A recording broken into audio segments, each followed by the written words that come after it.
Fox Sports. We are Baltimore. We are Ohio.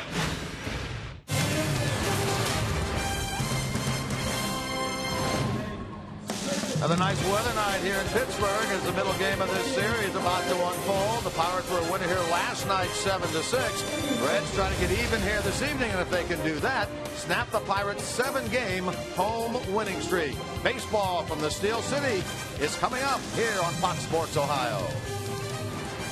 And hi, and a pleasant good evening, everyone, and welcome to Reds Baseball. Tonight from PNC Park here in Pittsburgh, it's the Reds and the Pirates middle game of this 3-game series. Jim Couch along with Chris Welsh. Chris, we have a very good pitching matchup for tonight's game, and we'll start with the Pirate right-hander Gerrit Cole. All he has done so far this year is win a Major League best 11 games. He's been unbelievable. Matchup of a couple of SoCal guys. You know, Gerrit Cole is from Newport Beach, California. He was a former #1 draft pick for the Pittsburgh Pirates. Not just #1 in their draft, but #1 in the entire draft that year. And this is what you hope to get when you draft a guy first of anybody else eligible in the entire country. Out of UCLA he came, and he has matured into certainly a top-of-the-rotation pitcher, an ace of staff, and the way he's going right now, he's probably going to start the All-Star game for the National League. On the Red side of things, their #1 pick from years ago is Mike Leake, coming off a very good game his last time out. You know, it's really been kind of a hot and cold season already for Mike Leake. He started out with a real burst. He went a little bit of a blip there when he gave up a few runs over the course of 3 or 4 games, but he seems to be back where he needs to be.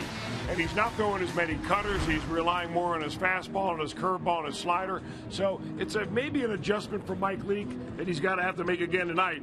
Spot that fastball, because these Pirates are really hitting the ball well here at home. Well, the Reds try to keep hitting the ball well as well. They scored 6 last night, but it wasn't enough. So they'll look to Votto, Frazier, Hamilton. All have very good career numbers against the Pittsburgh Pirates.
Ohio is brought to you by Cincinnati USA Regional Tourism Network. Stay close to CincinnatiUSA.com. By Chevy. Check out our award-winning lineup only at your Tri-State Chevy dealer.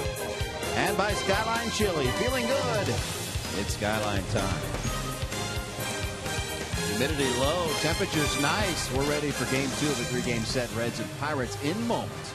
I'm Jim Day, and well, the Reds have some good numbers against the Pirates, and they have some individual numbers as well. Let's check out our T-Mobile game changers on this night, and you'll see that Joey Votto, 339 average versus the Pirates, third highest versus any National League team. Todd Frazier's 16 home runs, most versus any opponent, and Billy Hamilton's 22 stolen bases versus the Pirates, also most versus any other team. Tonight, though, it'll be Billy Hamilton leading off because Brandon Phillips, originally in the starting lineup, nursing a jammed left thumb. He was scratched after this injury. Happened in the 3rd inning. Polanco stealing second base. And this was originally ruled safe. They challenged the play. The Reds won that challenge. The car was overturned, but you can see right there, jammed that left thumb, his previously surgically repaired left thumb. He iced it last night, but it was stiff today and not doing well. So they scratched him from the lineup. Therefore, Jim Kelch, Billy Hamilton back to the top of the lineup. Yeah, Jim, he hasn't been up there for a while. Ever since he went out of that #1 spot for the Reds, it's been a number of different players, Phillips most recently. So the Reds have put Billy up there and had the pitcher batting 9th for the first time in a while as well. That's what we'll see tonight. In fact, let's take a look at the Reds starting lineup brought to you by Meyer. There's Billy Hamilton in the #1 spot. Ivan DeJesus Jr. replaces Phillips, batting second, playing second, and then Votto, Frazier, Bruce, and Bird in the middle. Eugenio Suarez 7th. Tucker Barnhart catching and batting 8th, and Mike Leake the pitcher. He will bat 9th for the Reds tonight.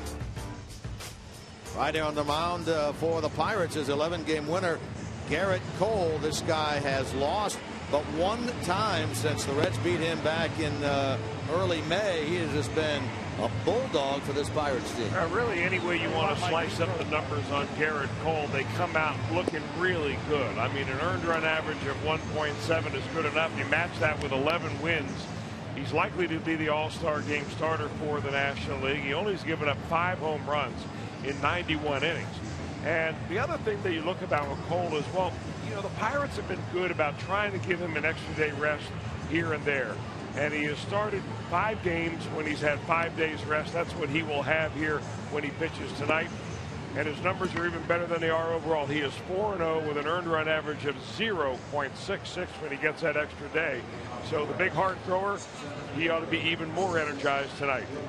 And yet he has never defeated the Reds in 4 starts, including one earlier this year when he was matched up against Mike Leake back on the 6th of May.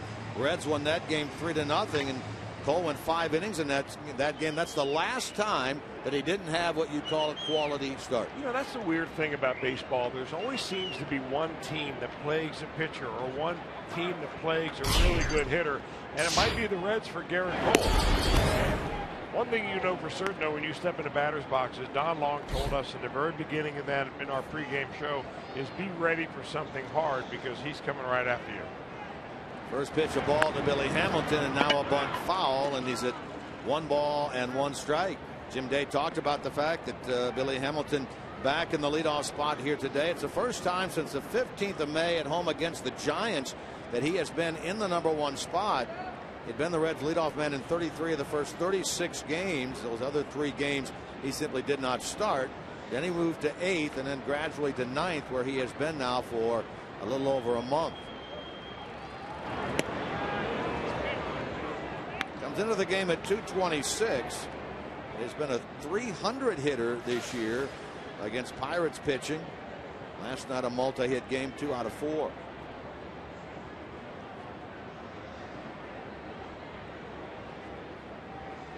Pirates pinch in on the corners. Harrison was in at 3rd and Alvarez at 1st in anticipation of a possible bunt. Now with 2 strikes they move back, although Harrison is still even with a base at 3rd.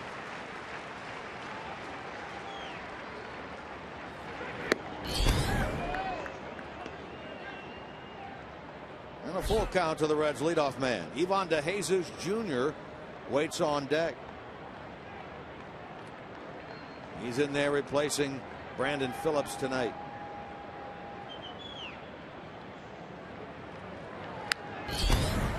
Billy stays alive. Part of the Red strategy, I know that Don Long has tried to coach his team to say, hey, get up there and be ready early in the count. But part of the other strategy is to try to be and run up the pitch count of Garrett Cole. They're going to protect this young man's arm and not really go over about 110 pitches with him. So the longer at bats you can get early on, maybe the earlier you can get him out of the game.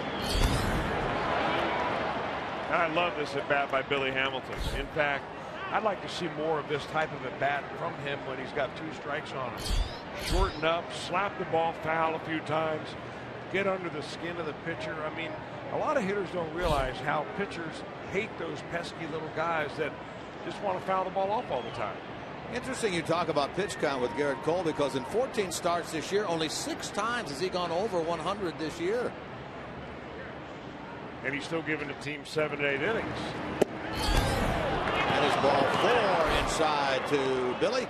And the Reds get the leadoff man on to start this game.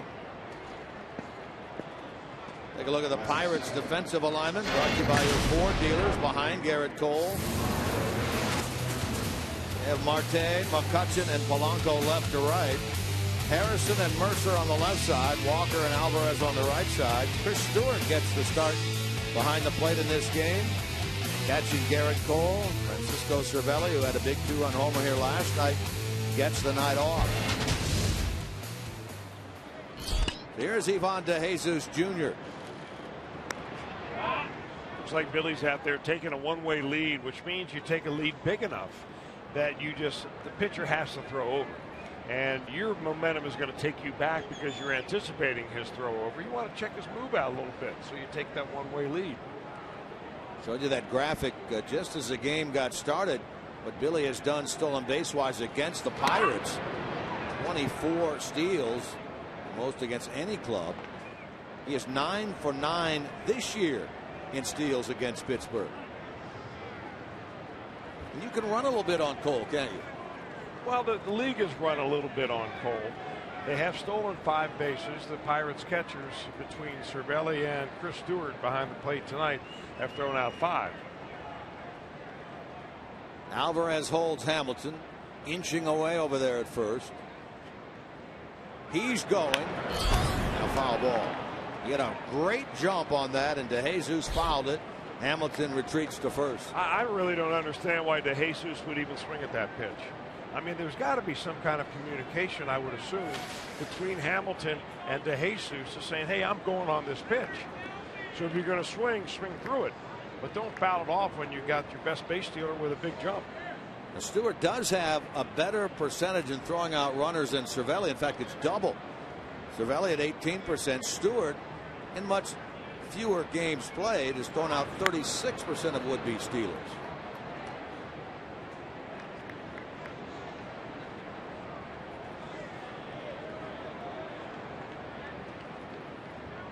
DeJesus with the Reds at 212.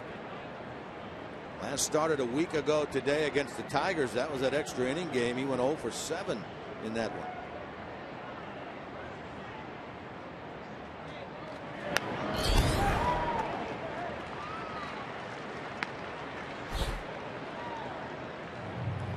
Ivan DeJesus Jr., of course, his father was a longtime big leaguer. Started this year at AAA Louisville despite having a very good spring. Came up on the 3rd of this month. Made his Reds debut a couple of days later. 300 hitter with the bats earlier this season.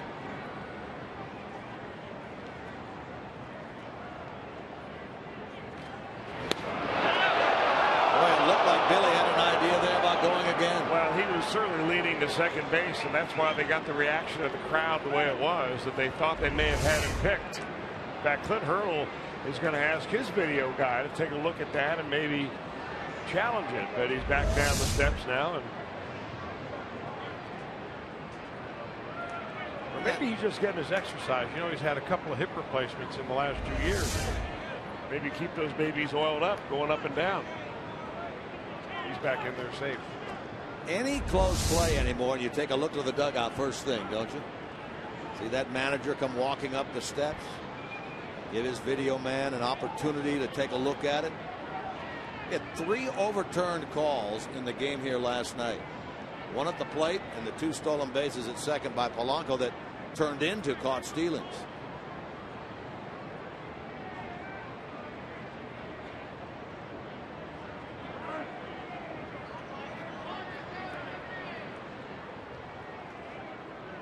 Stewart will get together with Cole. Garrett Cole has won 6 in a row.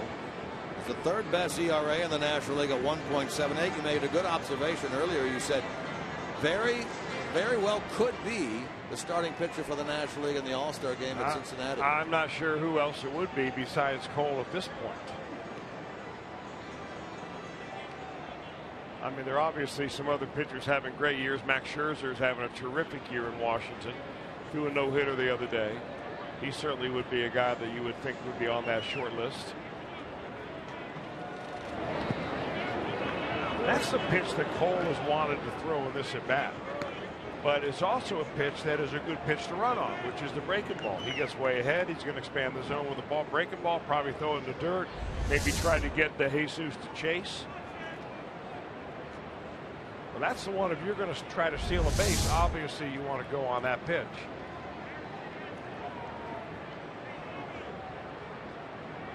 I mentioned Cole has never defeated the Reds. 4 career starts, 0-2 with a 4.70 ERA against the Reds.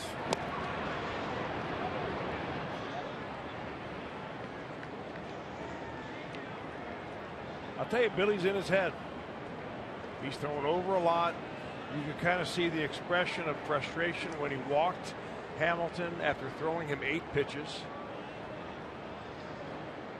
Got a good lead now. He takes off, swing and a miss, throws to the 3rd base side of the bag. Billy Hamilton gets the steal, his league leading 34th of the year.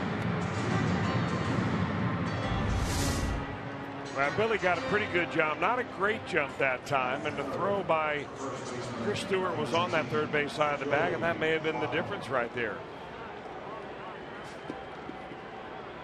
That hurdle on the top step of the dugout again. It looked like Billy slipped, didn't it, just a little bit when he started to take off.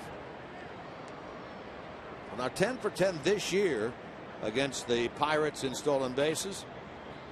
Look at Votto in the box now, Chris, way up at the front. We don't see that all the time at all. Yeah, I'm glad to see him making some adjustments like that. I mean, so many times nowadays hitters are just so reluctant to do something different, no matter what the style of pitcher is. Now, he might be doing that just so that he's telling Cole, I'm looking for fastball up here. I'm going to try to hit that breaking ball before it breaks. But if you want fastball, he'll give it to you. But the key for any hitter really against a guy like Cole is to make him bring that fastball down. You've got to think waist high or below, because if you chase it around your letters, forget it. Look at Votto's front foot. It is on the front line of the batter's box. Hamilton to 3rd. He's got 2 of them here in the 1st inning. Throw was high. Harrison had to go up to get it. Head first slide by Billy gives him 35 now on the year.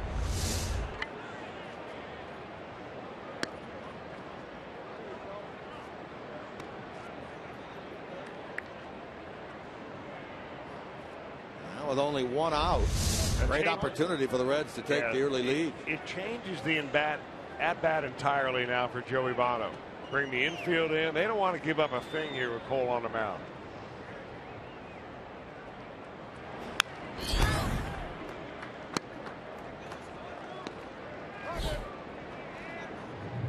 And Votto's the best guy the Reds have in this situation to be at the plate right now. He'll make the adjustment. He'll choke up. He'll shorten his approach. Doesn't mean he's going to get the job done, but he's got a really good idea of what he wants to do.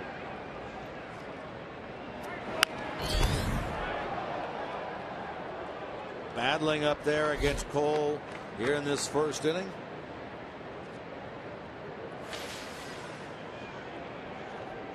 A walk to Hamilton on a 3-2 pitch. A steal of 2nd, a steal of 3rd. DeJesus struck out. Votto and Cole going at it here with Frazier waiting on deck.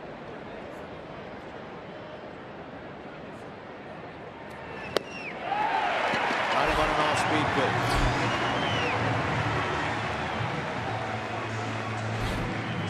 That's really what he wanted more than anything else.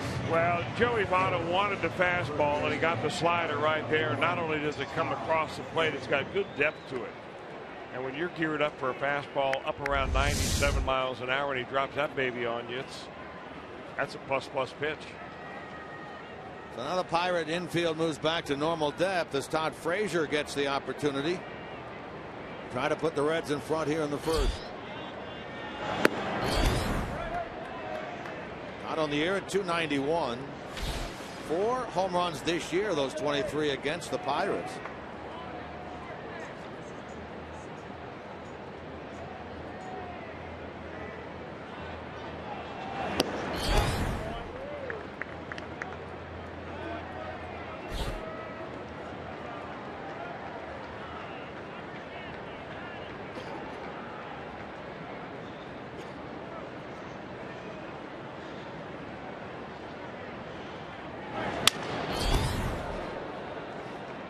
In foul ground, so of course even if that ball had hit him, it's not an out. New bat for Frazier, 2 balls and 1 strike.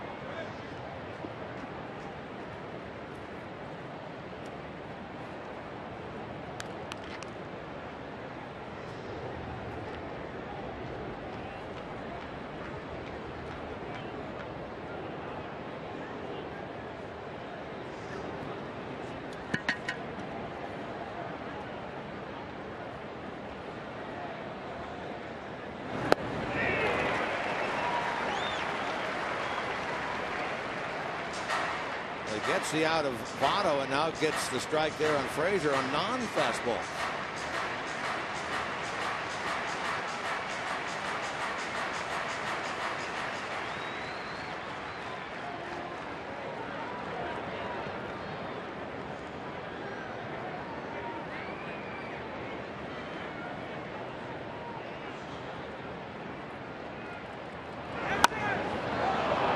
Slapped into right. Going to be down for a hit. Reds have taken the lead. Ball bounces away from Polanco. Frazier into second base. Reds jump in front 1-0, and that was a classic Todd Frazier swing right there. What a clutch hitter Frazier has been for the Reds. I mean, he tells you all he wants to do is hit the ball hard. And look at the pitch. I mean, that's about exactly where Garrett Cole wanted that pitch, and Frazier just kind of flails his bat out there, gets it on a solid part of the sweet spot, and drops it in front of the right fielder, picks up a double and an RBI. That's a huge run right there. 49th RBI of the year for Frazier, who's now had a hit in 15 of his last 17 games. For Todd, his 21st double. Now it's Bruce with a runner in scoring position. League leader in doubles is Gonzalez of the Dodgers with 22. Frazier now at 21, ties Anthony Rizzo of the Cubs for second in the league in that department.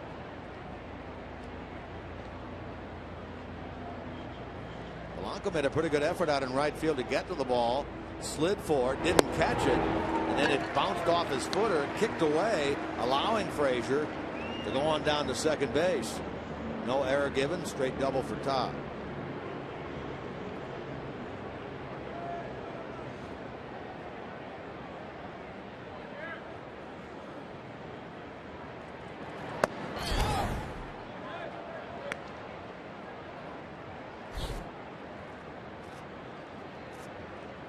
Bruce starts the game at 237. There's that 6-game hitting streak in which he has hit 480 over the course of that streak. Equals his longest hitting streak of the year. This has already been a good inning for the Reds. This is pitch number 28 for Cole.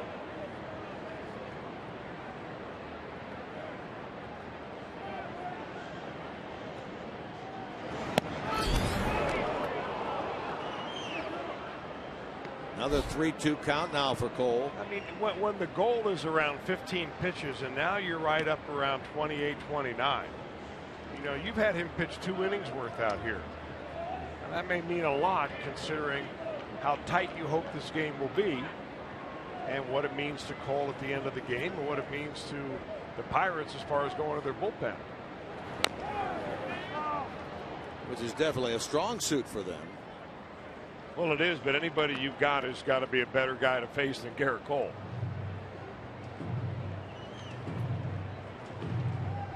I'll take my chance with the Pirates middle relief any day. Okay.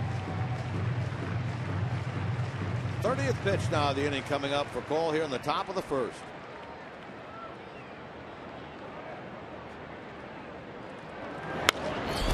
Hard into the alley, left center field. That's going to get down, roll all the way to the 4-10 mark. Frazier easily touches the plate. Big hits in this inning by Frazier and now by Jay Bruce. And it is 2-0 Reds. Bruce comes up with an RBI number 38 and double number 11.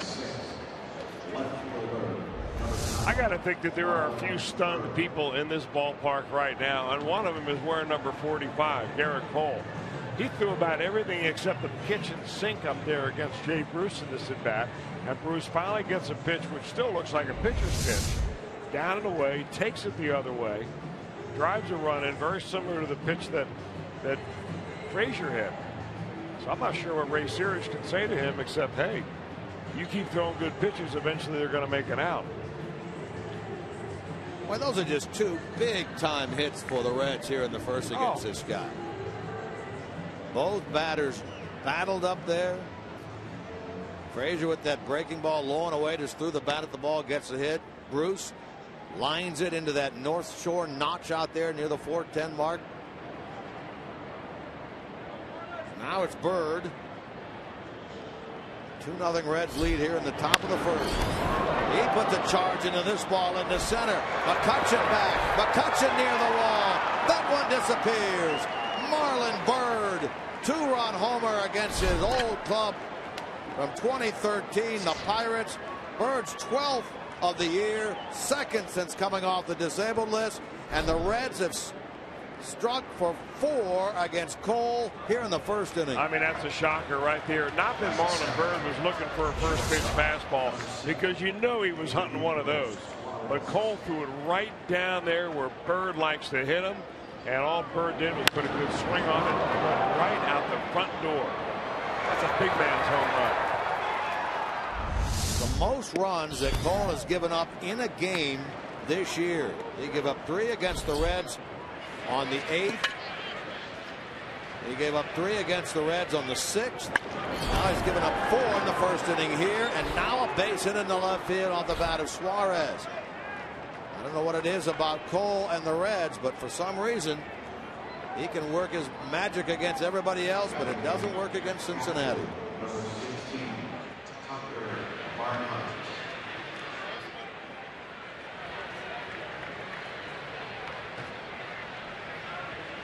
Four straight hits, 4 runs here in the top of the first for the Reds. Now it's Barnhart.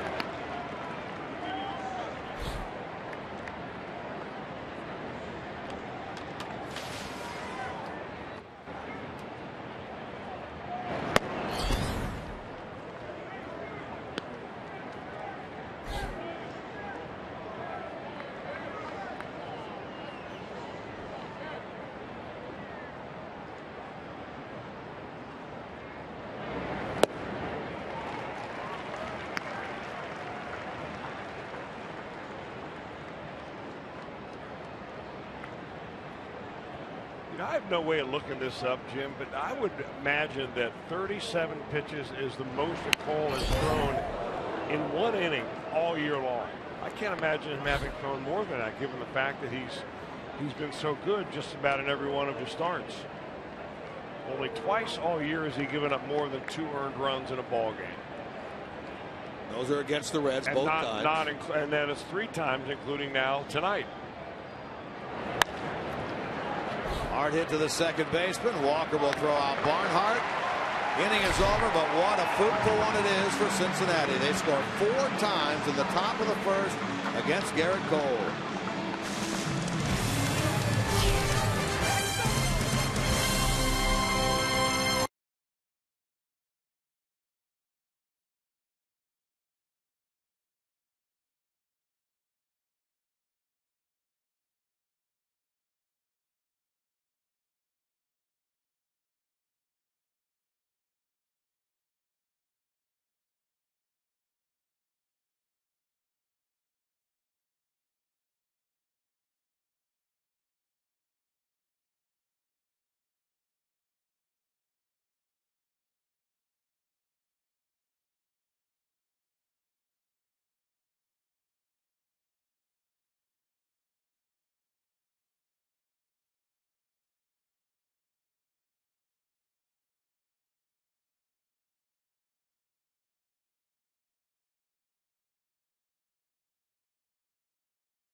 Cole looks a little frazzled in that Pirate dugout. The Reds get to him for 4 runs, 4 hits in the top of the first.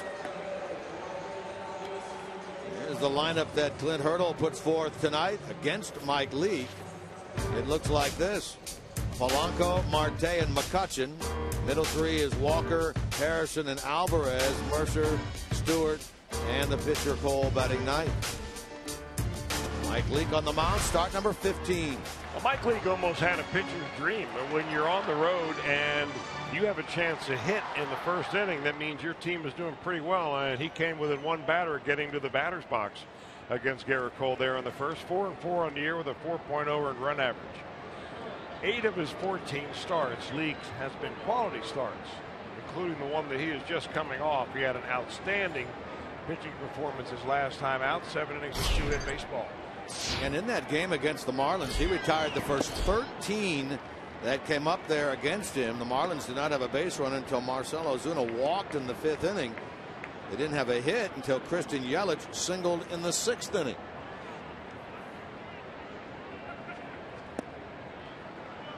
You know, just from a pitch selection standpoint, if you break down what Mike Leake has done this year, the last few starts, and they've been a lot better than those ones in the middle of the year there, he's gotten away from the cut fastball a little bit.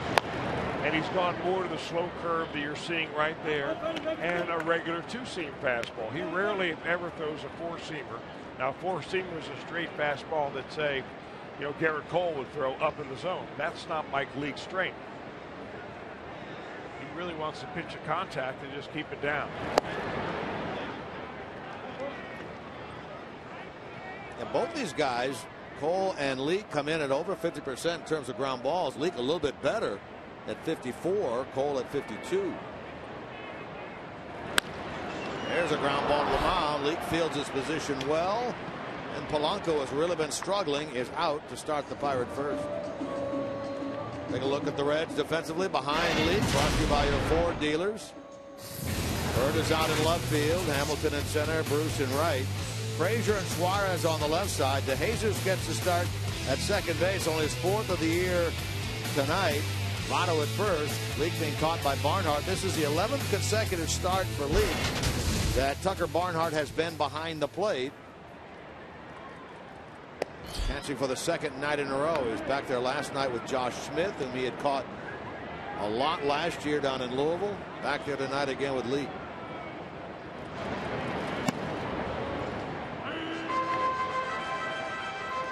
Starling Marte starts this game at 270. On base twice last night, once via a walk, once on that what turned out to be the costly throwing error in the 4th inning by Suarez that opened the door for 3 unearned runs, part of that 7-run 4th.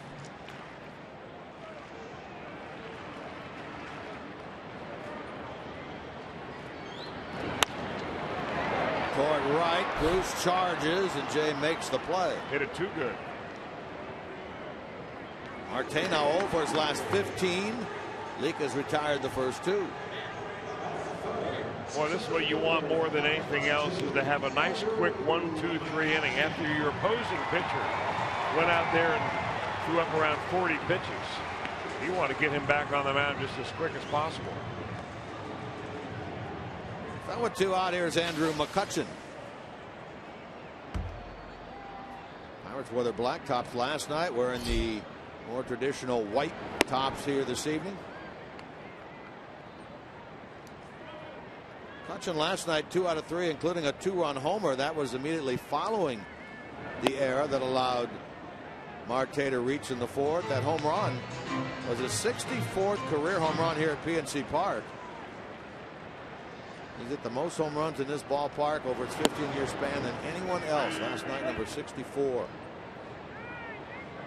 We're talking about the All-Star voting last night and the fact that he is 5th, but there are 2 players ahead of him, Matt Holliday of the Cardinals and Norichi Aoki of the Giants, who are going to be on the disabled list at that time. So McCutchen has a great chance to make his 5th consecutive appearance in the All-Star game this year for the Pirates.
Garrett Cole, big guy, 6'4", 230 pounds from Newport Beach, California. He went to UCLA, and he averages close to 96 on the fastball, and he uses that fastball nearly 70% of the time. Mike Leake, not nearly as hard velocity-wise as a fastball, but he uses it a lot. I mean, especially when you consider 42% fastballs and then another 20 or 22% cutters, which in my mind is pretty much a fastball anyway. You got to believe in your stuff. I think that's the bottom line, and it just goes to show you, short sample size so far in this ball game, but hey, just coming out there throwing harder is not only the formula for success you need. You've got to be able to throw the ball where you want to. Mike Leake leads it off against Garrett Cole, and unlike in the first inning, Cole retires the leadoff man here on strikes, but it's not like Leake hasn't had success against Garrett Cole. He has 3 hits lifetime against him, including a home run, but this time strikes him out. Go back to the top of the order, Billy Hamilton. He got it all started for the Reds with a walk on a 3-2 pitch, and then stolen bases of second and third, and ultimately scored on the Frazier double to right.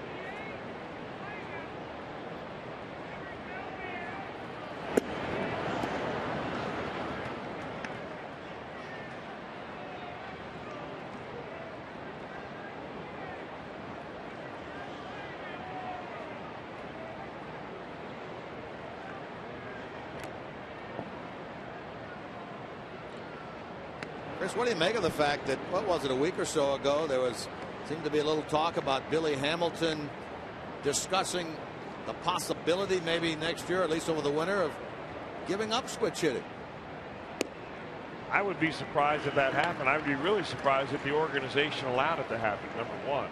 And I'd be surprised if Billy did it other than just out of frustration right now.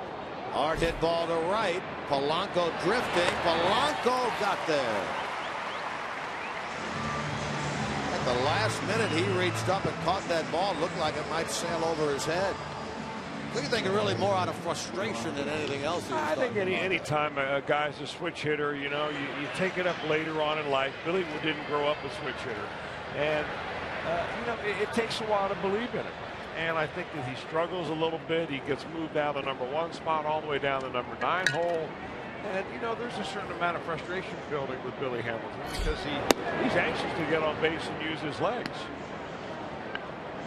There is a player in the Reds lineup who is a former switch hitter who has given that up. That's Eugenio Suarez. Yeah, he gave that up in 2011, really at the request of the Detroit Tigers and their minor league coaches. I think Hamilton's a different guy entirely.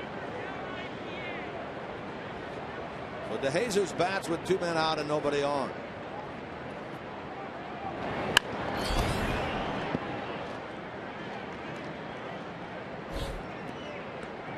DeJesus struck out his first time. Mentioned he's making his 4th start at second base for the Reds. He had a big home run against the Phillies back on the 8th of this month, snapping a 4-4 tie, getting the Reds a win, and he was able to do it with his dad, Ivan DeJesus, in attendance at Great American. Well, he ought to be there a lot. He's taking up residence in Cincinnati this summer, really to see Ivan Jr. play. I'll tell you, Ivan Sr., you know, he looks like he can still play. You talk about a guy that keeps himself in shape. Nice to see.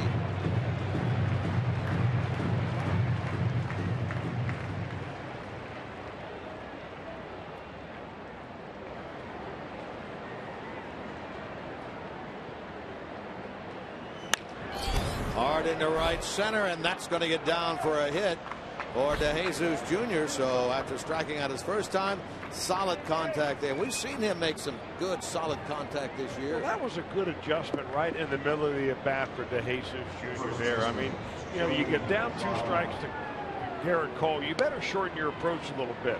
I think Don Long gave the guys really great advice early on when he said when you're facing a guy that throws as hard as Cole, you don't swing harder.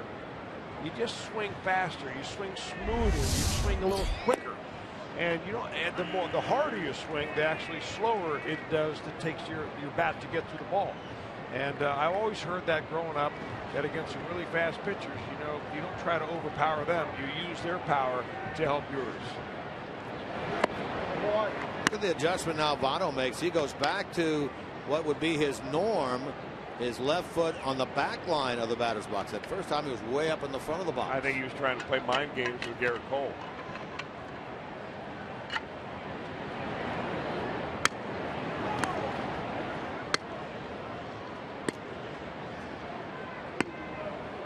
Joey struck out with Hamilton at third base his first time. That 30-game on-base streak, the longest active streak in the big leagues right now. Longest streak this year is that 46-gamer by Matt Holliday of the Cardinals to begin the year.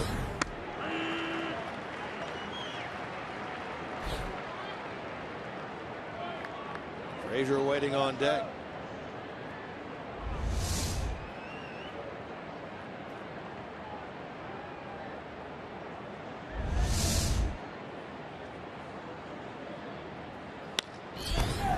Against the shift to the shortstop position. Harrison, the third baseman, takes the throw from the shortstop Mercer. That goes down 6-5 to end the Red second.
Neil Walker, Josh Harrison, Pedro Alvarez.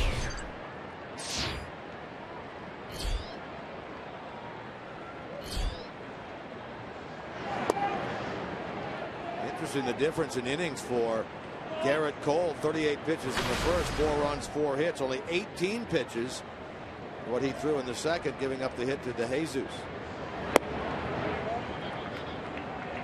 Walker at 253. 0 for 2 with a couple of walks in the game last night. Story in the Pittsburgh Post-Gazette today regarding Walker. We're talking about an abdominal injury, stomach ailment that he had kept him out of the lineup for almost a week. It also had to do with his right hip and his core. He had an appendectomy last year. Walker said that the pain in his midsection originated when his hip locked up in a game last week. The discomfort radiated to his stomach, close to the spot where Walker had that appendectomy a year ago. It's ahead 3-0. Twice he looked like he thought the pitch was a ball, ready to throw the bat away. And he didn't like that one bit.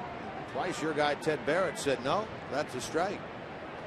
I'm going to get to Ted Barrett and your conversation you guys had last night regarding the black of the plate also.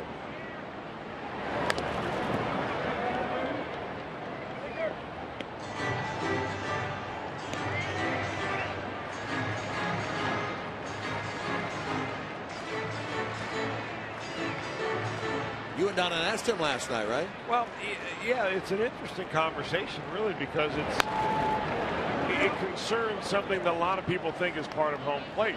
You know, you always say you throw a pitch and it's on the corner, and you say it's on the black. Right. Well, technically, the black is not part of the plate. There's a frame around that plate. You really can't see it because the ground screw at every major league park brings that dirt right up to the white of the plate.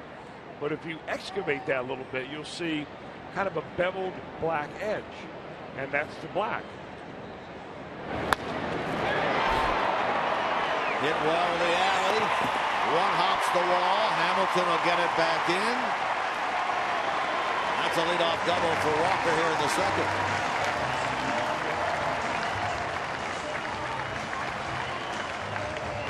I think this was a changeup, if I'm not mistaken. And it just doesn't have a lot of die on it. Meaning it doesn't die and go away the other away from Neil Walker very much. It's the one thing that Mike Leake is still trying to figure out, which is how to deaden that changeup, take a few more miles per hour off that pitch. His fastball is around 91, 92. His changeup is at 86. There's just not enough separation, and that's one of the reasons why Walker put such a good swing on it. Now Mike will go to the stretch. Work to Josh Harrison. Trying to bunt that runner along, and he will get the job done as Leake fields that and gives it on to Joey Votto. Sacrifice for the Cincinnati native Harrison. Take a look at our IGS bringing the energy feature featuring Mike Leake back on track this year. Look at the up and down year he has had. You know, the way he explained those three starts in the middle when he went 0-3 with an earned run average over 12 was that he just kind of had like a mental block, that he really just couldn't get himself mentally into where he needed to be. That mindset that pitchers have to have when they take the ball on the mound and feel like they're invincible. He's been there the last four, 2-0 with a 2.42. IGS bringing the energy feature for tonight's game.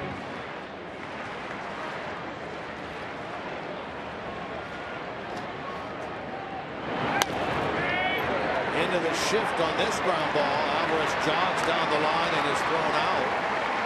Valdez Jr. does get the run home. Pirates on the board. It's now 4-1. Alvarez RBI number 30. Jesus Jr. was about 5-6 steps into the outfield grass when he fielded that ball. It's really kind of an interesting approach for the Pirates. They're down 4 runs. They get a runner at second base and nobody out, and they sacrifice him to third. So I guess the attitude is they don't need to get all their runs in one inning. They're going to etch away and try to, claw their way back into this ball game. Reds now have a 3-run lead. This is the shortstop Jordy Mercer, hitting .211.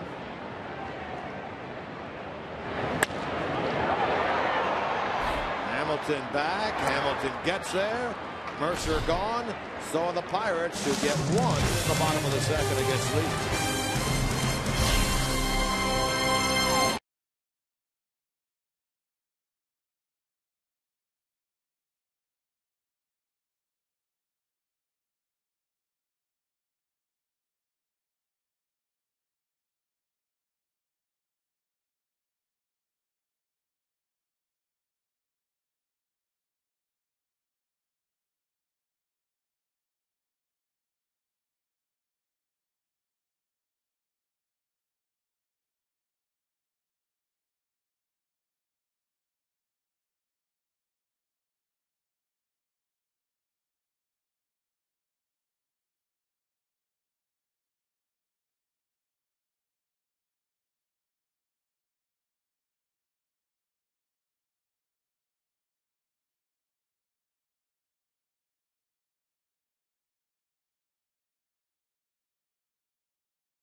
way to do it is to try easier. You know, I think the natural inclination is that the harder the guy throws, the more you gear up, and it actually works against you when you do that. And you have to remember that your ability to hit the ball hard, some of that ability and that strength is provided by the pitcher. So you try and use the velocity to your advantage. You try and really attack the spot where you can hit the ball hardest. Most often you really have to look in that area and be ready to attack that spot until your eyes tell you no, and then do the best you can to stay off of it. Don Long, the hitting coach of the Reds, talking to you, Chris, prior to the game. So far, so good with that philosophy here against Garrett Cole. The Reds got 4 in the first.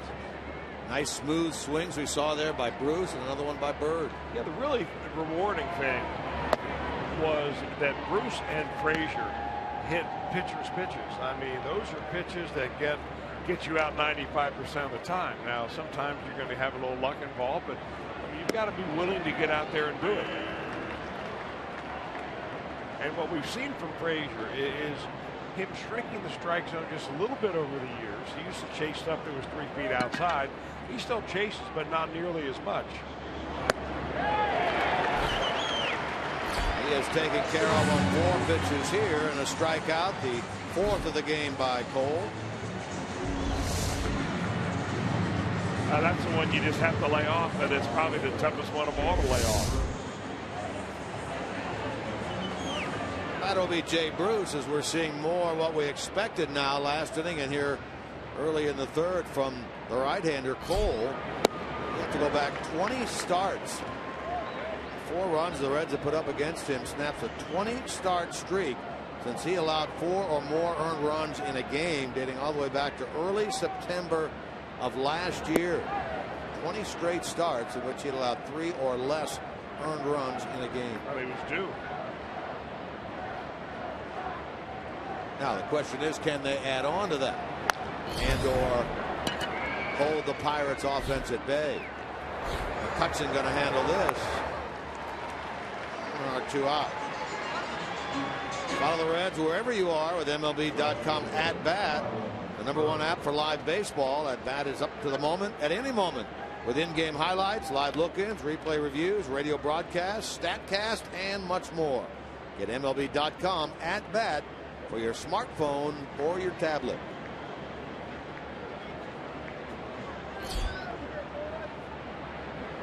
Bird, a 2-run homer to straightaway center. His first time, his second home run since missing those 15 games. The fractured right wrist. A remarkably short amount of time, really.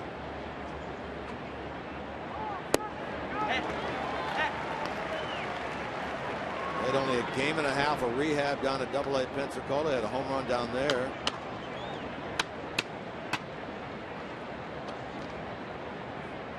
I think most people were thinking 3 to 4 weeks he'd be out. He misses 15 games.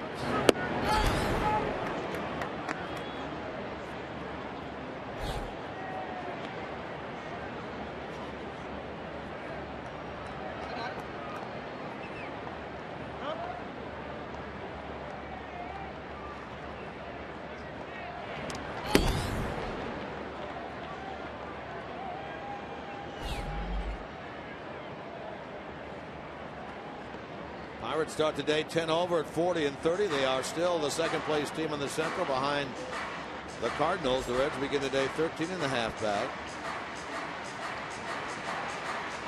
Playing their 70th game of the year here tonight. Again to center by Bird, but McCutcheon waits. McCutcheon has it, and the inning is over. 13-pitch inning with Garrett Cole.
Rough road trip for the Reds here against these two teams that are very good at home. The Pirates 22-11, the Mets 26-11. They're the second best home record in the big leagues this year against a Reds team that has struggled on the road this year. So it'll be an interesting 6 games. First one a loss last night. This one so far so good, a 4-1 lead here in the bottom of the third. 7 straight wins here at home. We talked about that earlier. First time since 2008 for the Pirates. 13 of their last 15. The winning side of things here at home. And into that stretch starting last night. They have 19 games left before the break. 16 of those here at PNC.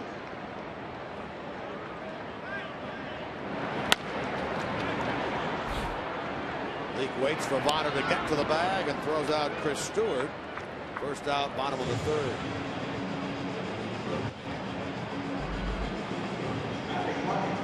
Pitcher, number 45, Garrett Cole.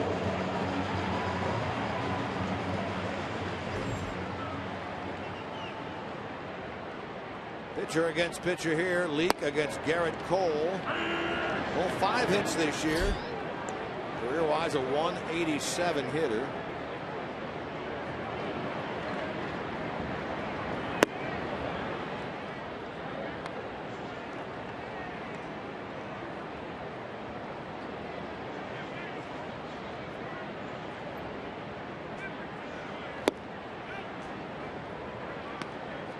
Trying to end the month of June with his 3rd win and end this month 3-0. June in his career has always been his best month.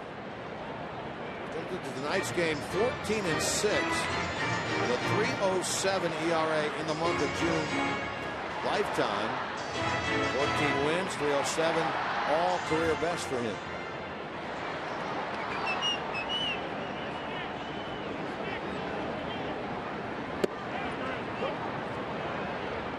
On strikes goes Cole, strikeout number 1 for Lee.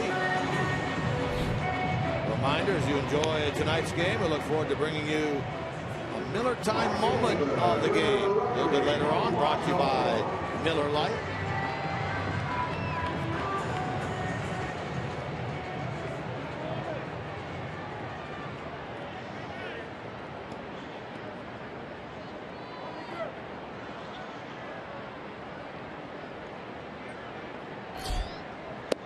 Leake works now against Gregory Polanco. Tampa back to the mound his first time.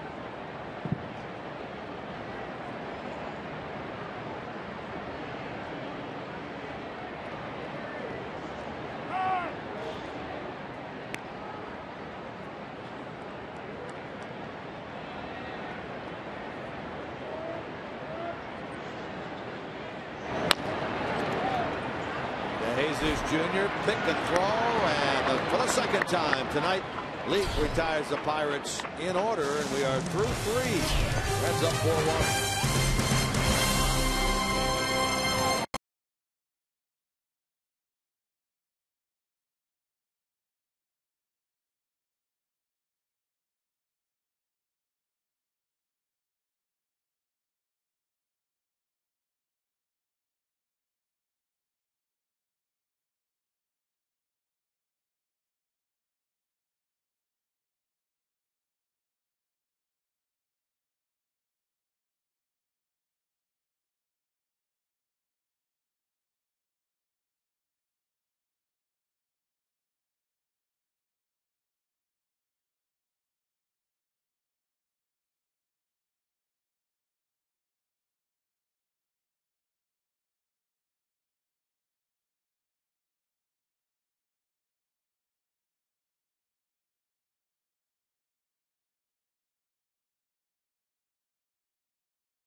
Is trying to work his way back from an oblique strain. He threw his first bullpen session today, threw 30 to 35 pitches, and he threw all his pitches. I not only talked to Brian Price about this, but I talked to Rysel through an interpreter, and he said he's had no setbacks whatsoever coming back from that oblique strain. He's very happy with the treatment he's been getting. Brian Price did say since he's been out so long, it's going to be a minimum of 3 bullpen sessions before they send him out on a rehab stint.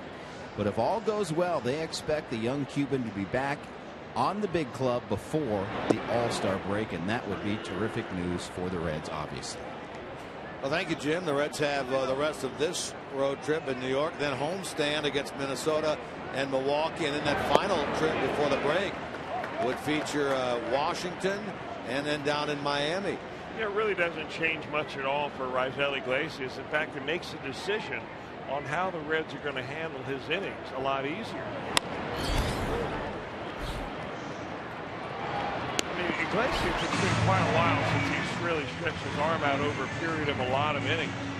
Having pitched internationally a few years ago, he's never been in the rigors of pitching pro ball every 5th day. So at some point they were going to shut him down. And I'm not sure what the number of innings was going to be, whether it was going to be 150, 170, somewhere in that range.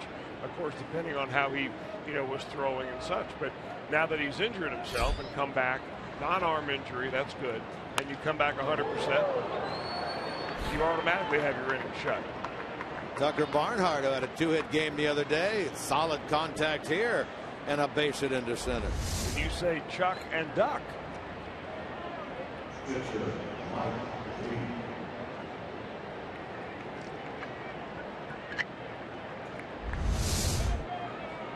Hitters won't tell you this, but they love to do that. Hit it right back up the middle. Right back up the middle and see the pitcher duck his way out of it. 6th hit of the game for the Reds. Now Leake will try to move him along with a bunt. You're talking about Rysel Iglesias. He last threw against the Nationals on the 30th of May, so closing in on a month since he last worked. About 5 runs, 5 2/3 in that game. The Reds came back to win. Minimum, as Jim said, of 3 bullpen sessions, and he's going to go out on a rehab eventually before he comes back and throws for Cincinnati. How about that right there? It looked like a hit and run. Leake had showed bunt, pulled back, and then swing. You call that the butcher boy, right? No, I think that he didn't pull back because they were playing him in. I think he had in his mind the entire time that he was going to pull back and swing with the pitch.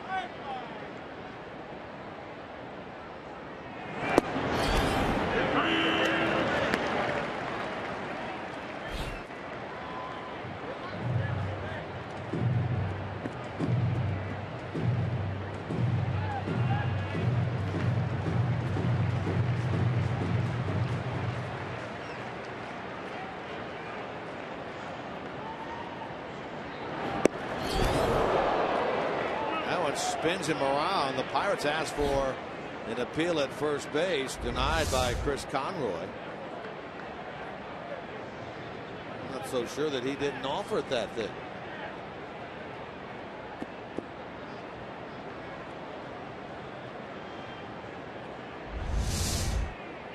Maybe the Reds catch a break there. Down the left field line and into the corner, and a foul. Leake almost had himself his 2nd career home run against Cole right there. Boy, you talk about justice. If that ball has stayed fair, a little payback for getting low bridge on the pitch before. I mean, Mike Leake almost did it. A butcher boy that he takes out of the yard. That's really using the pitcher for all your power, just like Don Long was explaining earlier. I think he's getting a slider here.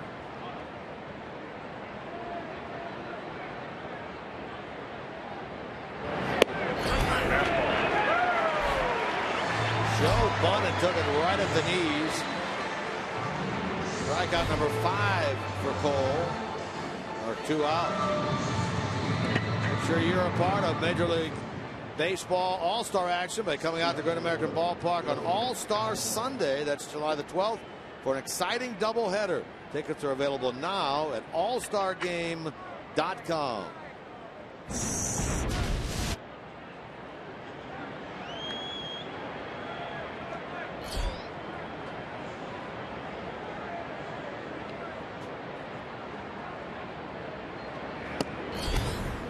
You're wondering what is the doubleheader on the 12th. It's the celebrity softball game and then the futures game at Great American Ballpark.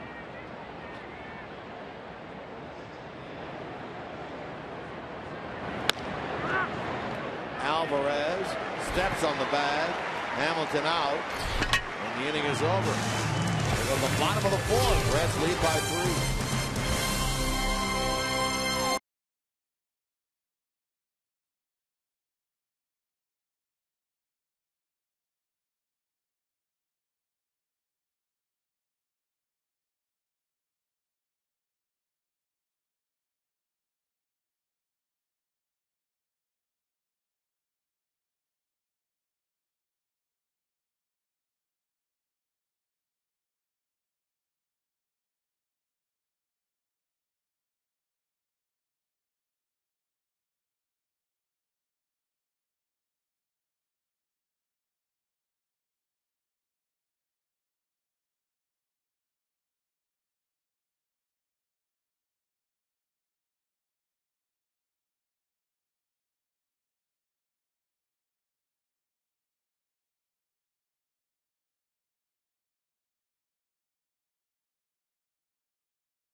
World Cup continues with a quarterfinals as China and Team USA meet in a win-or-go-home matchup for both teams. Coverage begins at 7 Eastern on your local Fox station. Catch the whole tournament streaming live on Fox Sports Go. USA team coming off that victory against Colombia. Now they'll take on China. Last time these two countries met in the World Cup, back in 1999, the USA defeated China in the final at the Rose Bowl. Remember, they won that on penalty kicks. The U.S. won the World Cup that year. That's coming up Friday at 7. Into left field. And a base hit for Starling Marte. Hugs the line over there. Bird to get it back in. Leadoff double for Marte. Breaks an 0 for 15 streak for him. Marte hit the ball hard the first time up, but it was right at Jay Bruce. This time he takes an inside pitch and just rips it. Well, that is very quick on an inside fastball there, and he ends up with a double.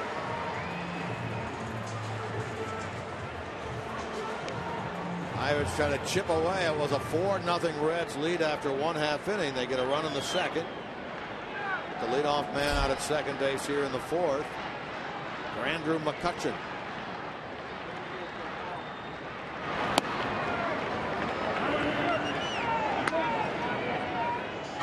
Talked yesterday about the fact that McCutchen got off to a very slow start this year, but hitting .333 now in the month of June.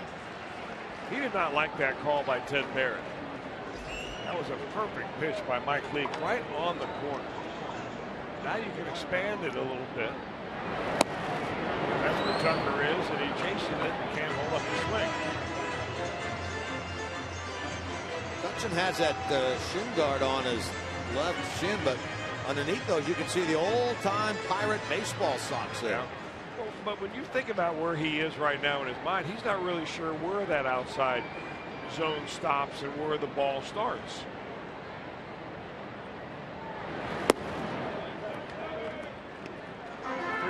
pitch is just about where Leake wanted him the last 3.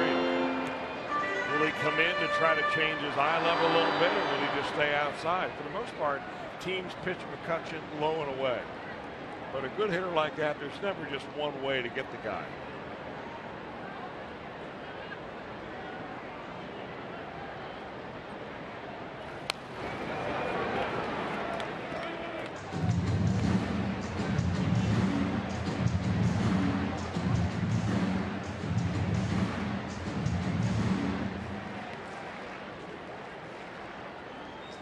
McCutchen trying to make the All-Star team for the 5th consecutive year. The last Pirate outfielder to do that all the way back into the 60s, Roberto Clemente. Did it 63 to 67. Did you ever have that book written by Ted Williams about hitting, and on the cover of the book it shows you the strike zone and all the different batting averages in each little section of the strike zone? I've seen it. I didn't own it. Strike 3 call. We've got one coming up here on Andrew McCutchen.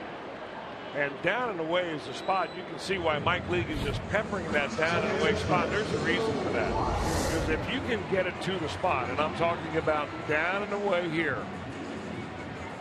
he is hitting 152. And what a good job of taking care of the toughest hitter in this Pirate lineup by just threading the needle about 3 times in that at bat. Well, he's a third of the way home here in the bottom of the 4th is Mike Leake. Here's Neil Walker, doubled his first time.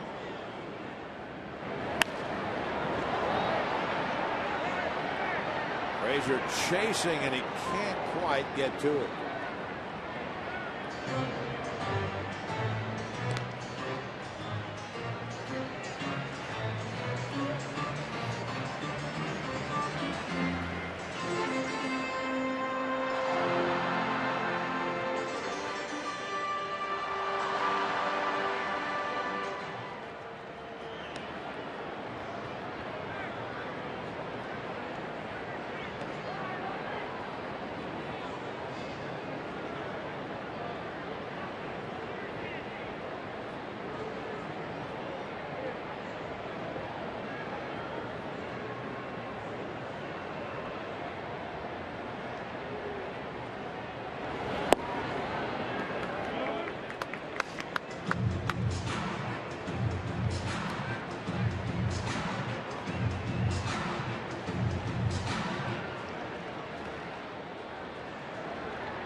Down the left field side, Bird chasing this one, and it eludes the Reds left fielder. Ball and 2 strikes on Walker. Walker tonight playing second base, starting at second base for the Pirates. 699th career start at second. Where does he stand in Pirate history as far as second baseman? 5th on the all-time list, led by the Hall of Famer Bill Mazeroski. Occupied that spot for 17 years and over 2,000 games at second base, 2,000 starts. Rennie Stennett is second, Johnny Ray, Jose Lind, and then Walker. Big names in Pirate history right there. Yeah. Well, those got me for my first home run given up. Stennett. Rennie Stennett.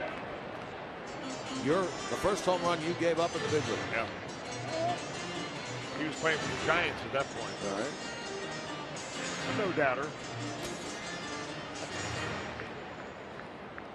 Most of the ones I gave up are no doubters. Yeah.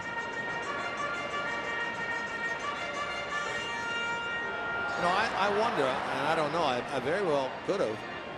If I ever attended a game when you pitched, of course I wouldn't have known that years later we would end up working together. But well, you would know if I was pitching, they would have given you a hard hat if you were sitting up there in left field bleachers. Anywhere beyond the bases, huh? Here's your ticket, sir, and your hat. Gonna move the runner over to third as DeJesus Jr. throws out Neil Walker. The second out of the inning. Hey, you can get free autographs from your favorite MLB and Reds legends and Hall of Famers, including Barry Larkin, Tony Perez, Eric Davis, and many more. That's at the T-Mobile All-Star Fan Fest with the price of admission. Tickets are available now at allstargame.com. All-Star Fan Fest.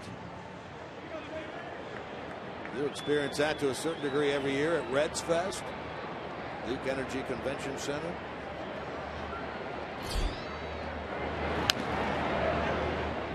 For the Pirates, that getting that run over to third base may end up being one out too late. That's why that strikeout of Andrew McCutchen was so important for Mike Leake. You get a leadoff double, you get McCutchen up next. He strikes out and fails to do anything to move the runner out. Harrison looked bad chasing that one, and now Leake ahead 2 strikes. Harrison, a .289 hitter with runners in scoring position. The Pirate team that started this series .266 in the dirt. He chased it. They will throw on to first. Nice job by Leake to work around the leadoff double by Marte, protecting the 3-run lead through 4.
Ford dealer. Ford, go further by Meyer. Find more for a healthier you at Meyer. And by Cincinnati Children's, ranking 3rd in the country on U.S. News and World Report's Best Children's Hospital. Down on the river right outside the ballpark. Another big house tonight here at PNC. They have a big fireworks show after the game. They had closed off for most of the day. The Roberto Clemente Bridge spans the river right beyond center field here. Get ready for the fireworks show after the game. Garrett Cole, 4 runs, 4 hits allowed to the Reds in the first. Since then, no runs, 2 hits. He gets DeJesus Jr. to lead it off here. He had a hit his last time. He's 1 for 2.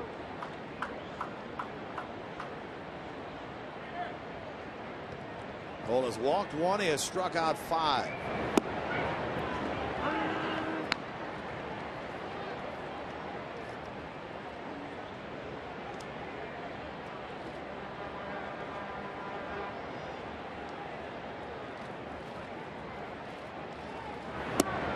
Our fine statistician when we work here in Pittsburgh, Dave Ermacher, says that the 4-run first inning by the Reds against the Pirates, the first time in the career of Garrett Cole that he's given up 4 runs in the first. 56 career starts. First time ever.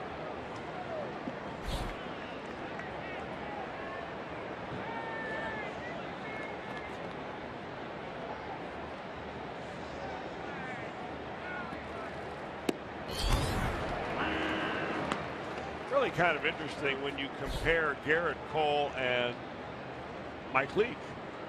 They're both from the West Coast. Of course, Mike Leake is from San Diego area. Garrett Cole grew up in the Manhattan Beach area. Leake went to Arizona State. Cole went to UCLA. And they both made their major league debut when they were 22 years old. The difference was that Leake never spent a day in the minor leagues on his way up. He was a little old for being a junior in college. Cole was very young, and he spent parts of 3 seasons before he made his major league debut in 2013. We made mention of the fact, and you touched on it again last night, that he was a former #1 pick by the Yankees, but did not sign when he was drafted by them. It was really very unusual because rarely do you ever see a #1 draft pick not sign. And a lot of guys will go to college because they've committed to college, and you know they're drafted somewhere down the road thinking that they're going to get a bigger and better bonus, you know, coming out as a college junior.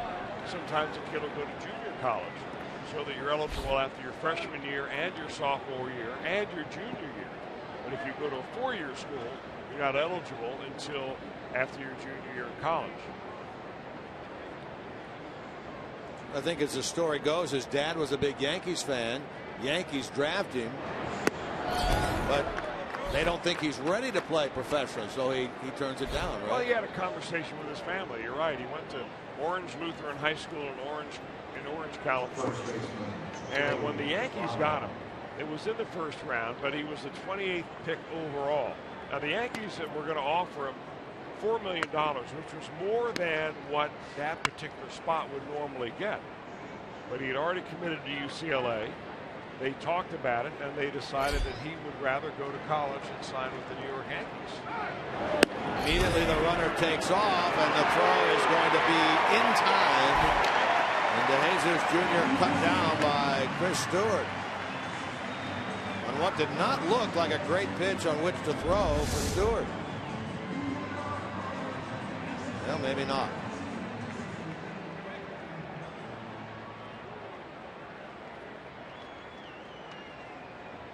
Otto bats now with the bases empty.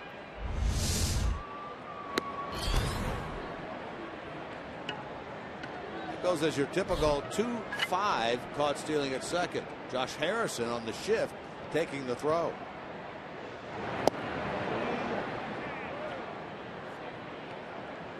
I think that's kind of a peculiar play. I mean, Ivan DeJesus is not a base stealer.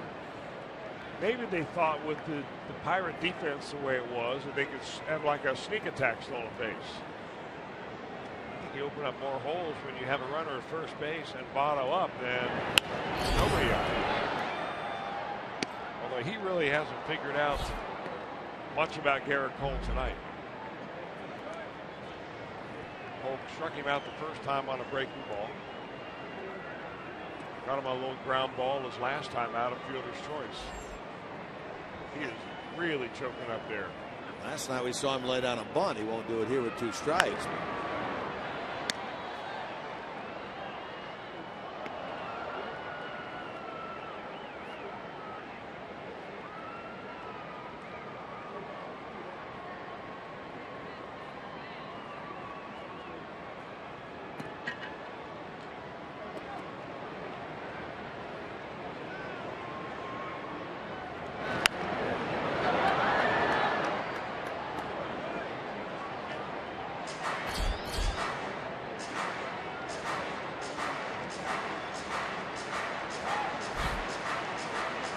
Finishing that story about Garrett Cole at UCLA in 2010, he teamed up with Cleveland Indians pitcher Trevor Bauer to really make the Bruins have a pretty good 1-2 punch. They ended up with a record that year, 51-17, best in school history.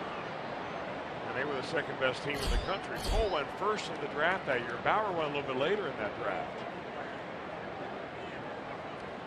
Story about him and his love for the Yankees was when in 2001, when the World Series was in Arizona, his dad got him front row seats to game 6 and 7.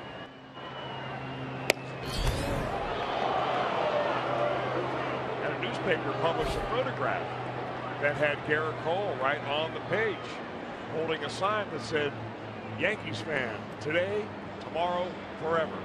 He was 11 years old. How about that? Otto draws the walk, third by Cole in this game. That's when Luis Gonzalez got the game-winning hit in Game 7. Back-to-back walks in this inning by Cole. One of them erased on the caught stealing. He's right at 100 pitches. I'm not so sure how much longer they're going to go with him. In fact, they've got some action in their bullpen. That walk, by the way, to Votto means he's now been on base in 31 straight games. Double barrel action out there in the Pirate bullpen. 38 Jared Hughes, 46 Vance Worley. He was a starter earlier this year until Charlie Morton came back from the disabled list.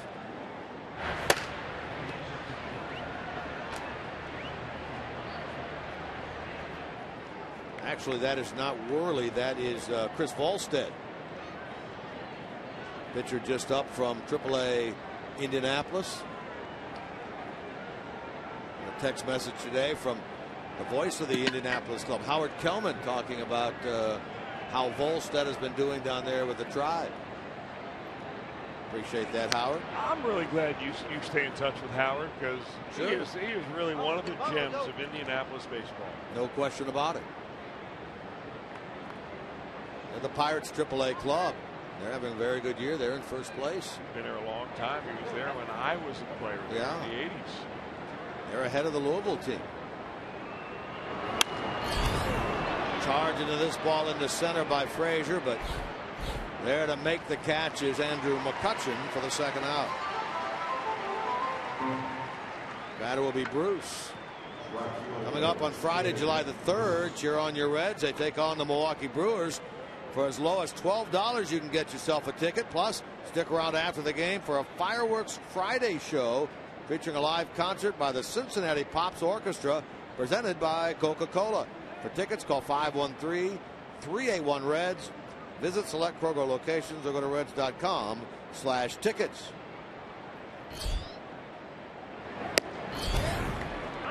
Part of a 6-game homestand that comes up after this 6-game road trip. Minnesota in town on the 29th, 30th of June, and the 1st of July.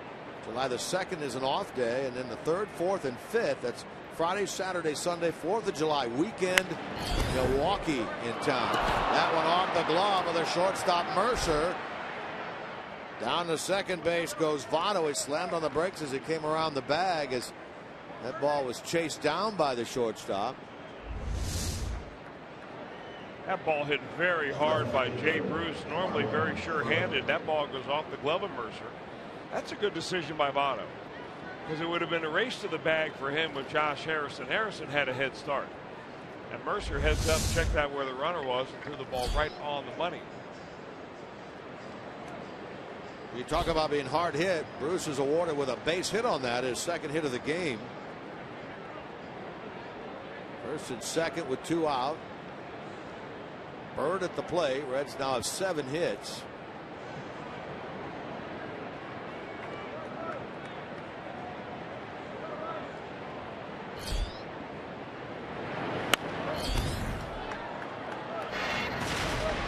Bird had a home run in the first. Let's take a look back at it.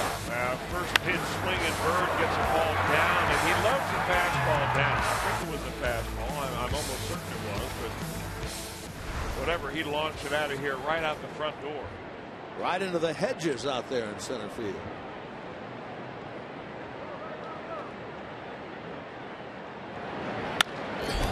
Hammers this one into right for Bird. Votto being waved around. Polanco's throw home. Slide. That's in time. The throw is not. Hustling over to third for the Reds is Bruce. And the Reds have their 4-run lead back. It's now 5-1. The third RBI of the night for Marlon Bird. Boy, Marlon Bird just kind of lets the pitcher do the heavy lifting right there. Put the bat on the ball, get the sweet spot on it. That's a good swing by Bird. Joey Votto with 2 outs, not hesitating, going with the crack of the bat.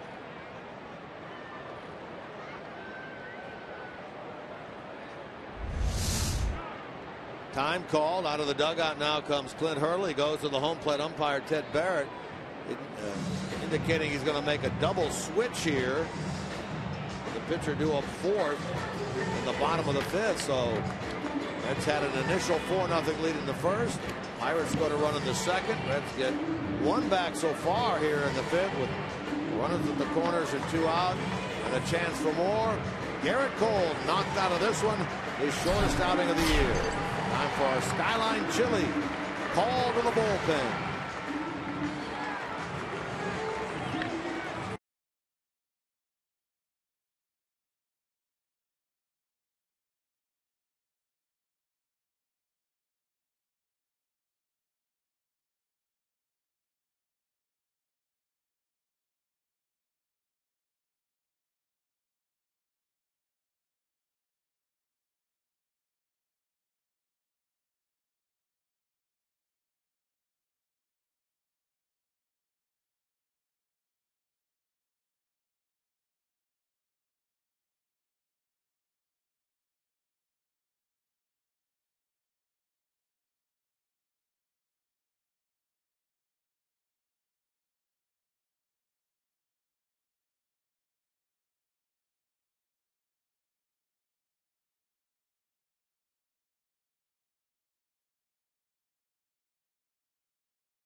Reds. It may not be reproduced or retransmitted in any form, and the accounts and descriptions of this game may not be disseminated without the express written consent of the Cincinnati Reds. The pitcher, new third baseman on for the Pirates. This is Jared Hughes, the right-hander, who comes on in relief. Other starter, Garrett Cole. He was in the ball game last night for a third of an inning. Jared Hughes was. And who would have ever thought at the very onset of this evening that the Reds would be able to chase Garrett Cole, 11-2 Garrett Cole, with an earned run average of 1.7, wouldn't even make it through the fifth inning.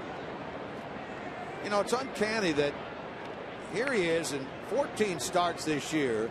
In 12 of them, he goes at least 6 innings. He makes a start tonight, number 15, and for the third time this year, he does not perform overly well against the Reds. He went 5 against the Reds in the second game of the season on the 8th. He went 5 against the Reds on the 6th of May here. He goes 4 2/3 tonight. Given up 5 runs. The 2 runs on are his. They also have, by the way, to the Pirates, a new third baseman. Jung-Ho Gung comes on, will bat 9th. Hughes in the 5 spot, replacing Josh Harrison, who's out of the game. There's Gung at third.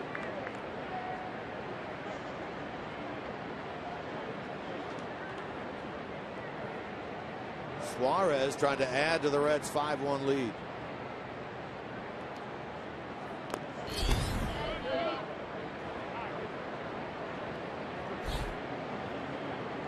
Garrett Cole throws 106 pitches. 4 2/3 innings, 8 hits, 3 walks, 5 strikeouts. Last night's starter went only 4 innings, 9 hits, gave up 4 runs. 2 of them were earned for Jeff Locke, but the Reds have been tough on those Pittsburgh starters so far in this series. And the Reds figured when they came into town that they were going to see the 3 best starters really that the Pirates had. Jeff Locke, Cole tonight, and A.J. Burnett tomorrow night.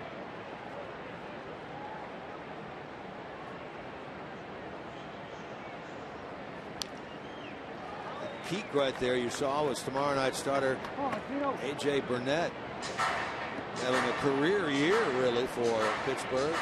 They're losing 18 leading the major leagues in that department last year. He's come on like gangbusters in his return to the Pirates this year. 6-3 with a 2.05 ERA. Bird takes off. Suarez strikes out. Reds strand a pair, but do get another run and lead 5-1 in the middle of the fifth.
Esurance MLB All-Star Game Ballot at Reds.com. Voting is exclusively online and available on your computer, tablet, and smartphone. Help select the starting lineups for the 2015 All-Star Game held at Great American Ballpark in Cincinnati. Vote Frazier, vote Votto, vote Phillips. Vote them all today at Reds.com. Phillips out, of course, for this game. The left thumb hurting him after he stretched it back last night on one of those stolen base attempts by Polanco. Still stiff this morning. Was in the original lineup, scratched by Brian Price.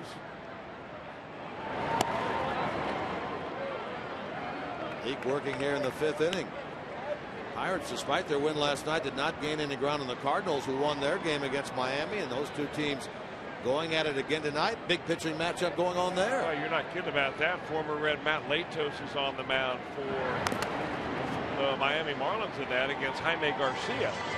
And right now the Cardinals are winning 2-1, but Latos through 6 innings has only given up 1 hit. Unfortunately for him and the Marlins, that hit was a 2-run home run by Colton Wong in the 3rd inning. Giancarlo Stanton, another home run. That's the one the Marlins got. Alvarez gets on top of that one, lines it into right field. The leadoff man is on for a 2nd straight inning for the Pirates.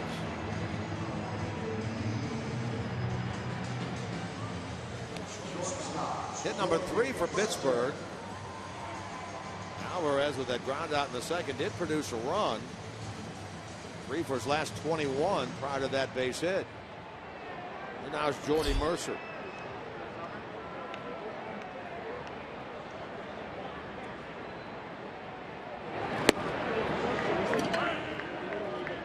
Final line on Pirates starter Garrett Cole. 5 runs, all earned, 8 hits in 4 2/3, 106 pitches.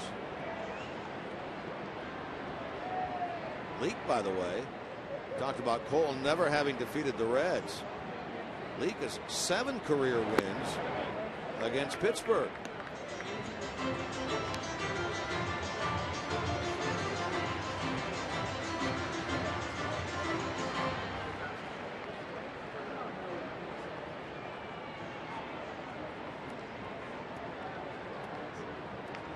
Chris Stewart is on deck. In the 9 spot, Occupied now by the third baseman, Gong. Runner going. Hit and run single into right. Runner goes to third. Bruce throws it through. In there with a slide is Alvarez. First and third with nobody out.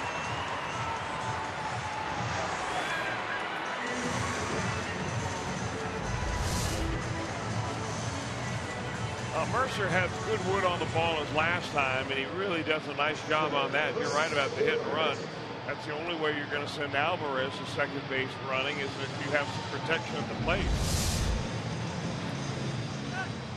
You know, the interesting thing for Jordy Mercer is that of all the Pirates, McCutchen, Neil Walker, Alvarez, all the guys that you would think that would really give Leake a hard time, it's Jordy Mercer that has the best numbers lifetime against Mike Leake, batting over 350. That number will go up tonight. And 6 hits now and 16 at bats lifetime against Mike Leake. Here now is the catcher, Stewart. They'll give up a run for a double play ball here if they can get the ground ball. Stewart tapped one back to the mound his first time.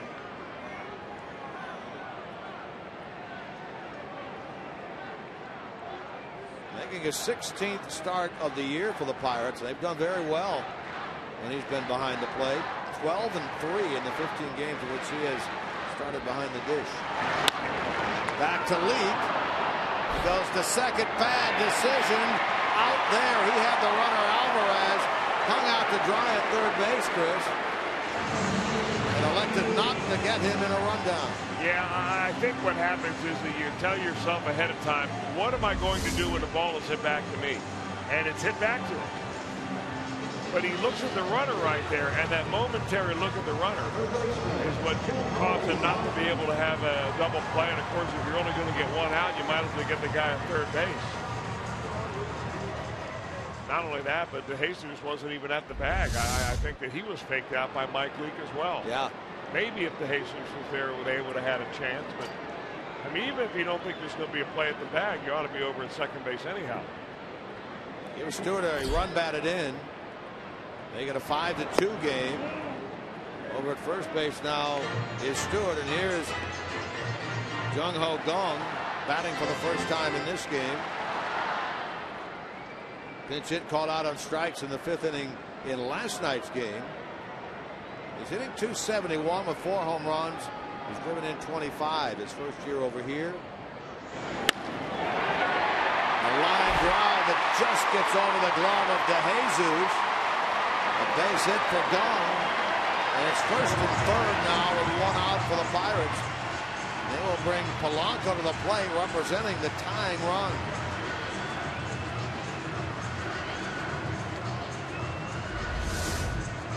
Well, the Reds know all too well that this Pirates team can score in bunches. They scored 7 in 1 inning last night. That was the 4th inning. And now they turn the lineup over, and Mike Leake's got his work cut out for him. So they get, although with a different batter, same scenario they just had, first and third. This time with 1 out, an opportunity to get the double play and end the inning. Those 2 ground outs by Polanco would be exactly what the doctor ordered right here. If the League can get him to ground into 1 more. Polanco has grounded into only 1 double play this year. As Chris says, he has grounded out twice, once to Leake, once to the second baseman DeJesus.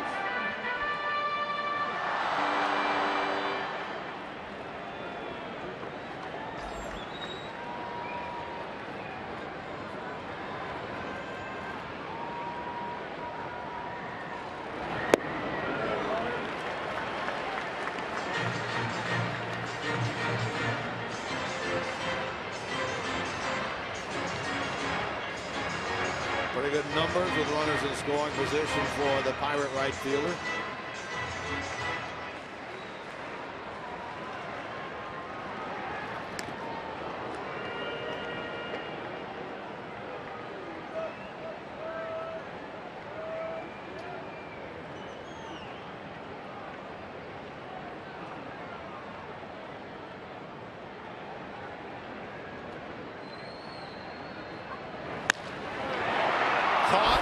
drop. That's going to be an out. Jesus trying to, in the exchange, throw back to first, drop the ball, but that's a line out for Polanco. Well, that's actually a break for the Pirates right there, because had he been ruled that that ball naturally came out of his glove, it would have been an easy double play. Polanco never moved out of the batter's box after he saw that ball glove. Jesus Jr. thinking, hey, I may have a guy at first base if I get it out of the glove fast enough.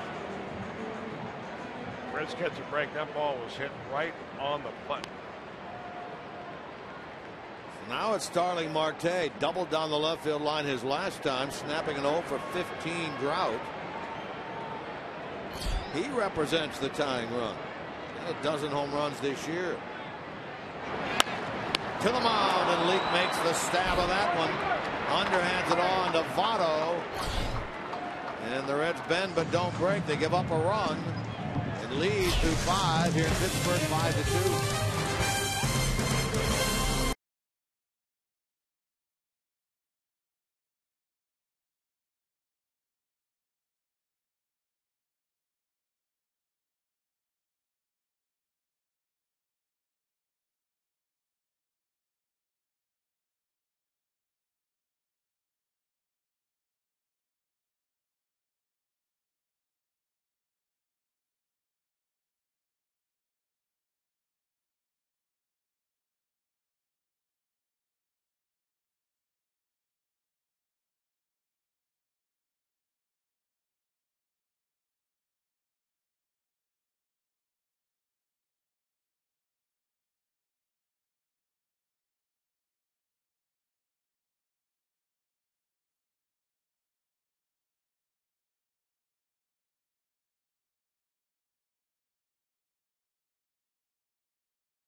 Home field advantage for the World Series on the line. Coverage of the 2015 MLB All-Star Game begins July 14th at 7 Eastern on Fox. They're streaming live on Fox Sports Go. Give you an all-star spotlight moment. Take you back to 1979. It was the 50th All-Star Game, the only one held at Seattle's Kingdome. Cincinnati's Dave Parker was game's MVP, not because of his bat, even though he had an RBI, because of his arm. Had 2 outfield assists, 1 at third, and this one where he threw out Brian Downing at home plate. I can't believe to this day. They knew how good an arm the Cobra had. They tried him not once, but twice. And both times the Cobra came out on the good end, boys. That throw was taken by the Hall of Famer Gary Carter, and the Cobra was wearing that Pirate uniform back in that time period. They had like, 5 or 6 different sets of those colorful uniforms. Those gold ones. They had the black ones. They had the white with the gold pinstripe sort of. And they mixed and matched all of those. He had the gold top, gold bottom on it now. You either loved them or hated them. Yeah. They had those boxy the look hats. Of those uniforms. Tell you what, had it not been for the Big Red Machine, them defeating the Pirates on their way to the World Series and barely defeating the Pirates in that, people might be talking about the Pirates as one of the greatest teams in the history of baseball instead of the Reds. They had some terrific teams. I mean, really good teams. They had Clemente. They had Stargell. They had big, mean guys on that team. Yeah. Too. John Candelaria, Jim Bibby. I mean, guys you just didn't want to mess with. Leake will bunt the runner along. Barnhart gets his second hit of the night, lead off the inning. Leake now on the sacrifice Puts the runner in scoring position. And opportunities now for Hamilton and DeJesus.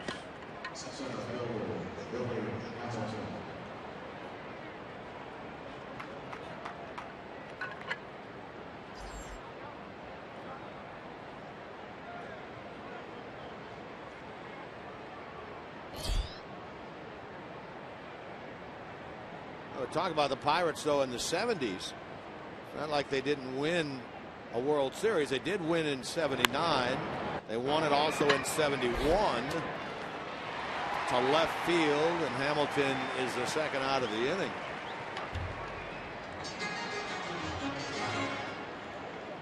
You know,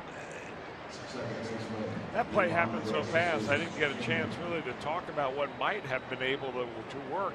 You know, Gung, the third baseman, was playing so shallow right here with Billy Hamilton up. He was, you know, he was really in here close. And if Hamilton would have faked the bunt to third, he probably would have brought Gung in, and Barnhart probably could have been able to steal third base on the play. Because Gung may not have been able to get back there in time to cover the bag. He'd have to run backwards to get to it. That would have been a tough play right there. It would have been an interesting play to see evolve. Because he was really playing tight. Well, the Reds put it on the shoulders of DeJesus here. Been on twice, a hit and a walk.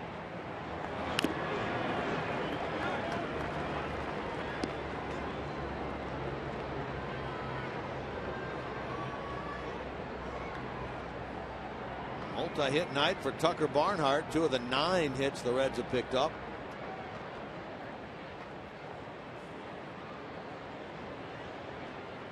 Reds had 14 hits last night, and they left 12 on base. Yeah, that was a season high in terms of hits. Pirates had half as many hits, and they ended up winning the ball game.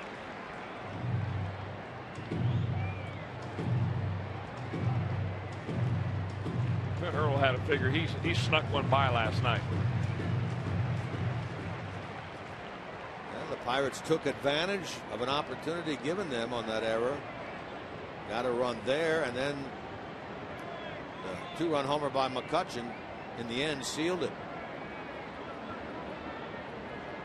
DeJesus trying to come up with a big blow here in inning number 6.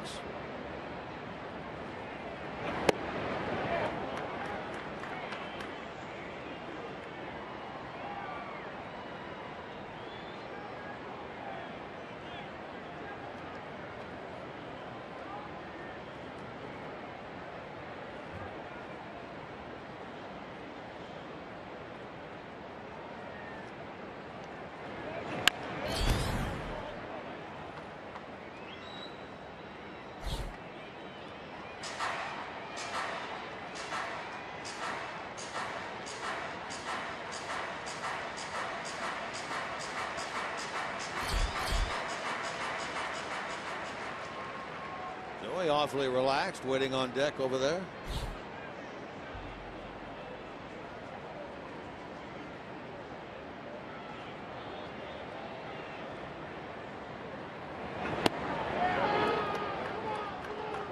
Now DeJesus will get a look at a 3-2 pitch. Barnhart at second and 2 men out. Reds leading 5-2 here in the top of the 6th.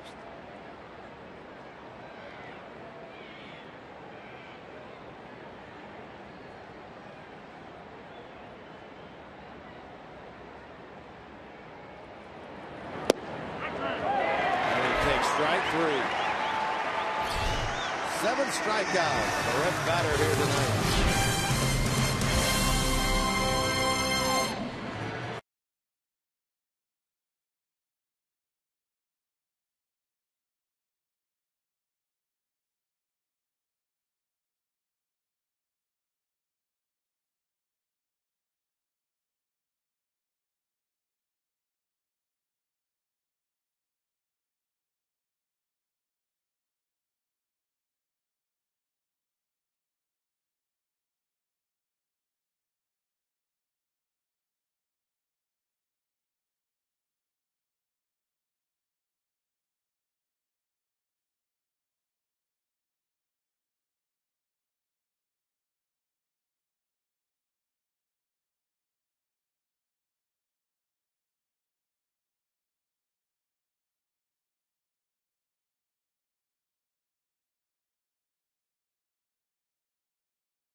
Brought to you by Kia.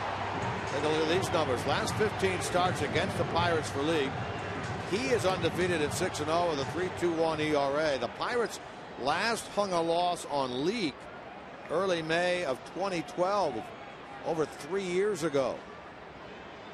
There have been defeats when Leake started by the Pirates against the Reds, but not against Leake's numbers.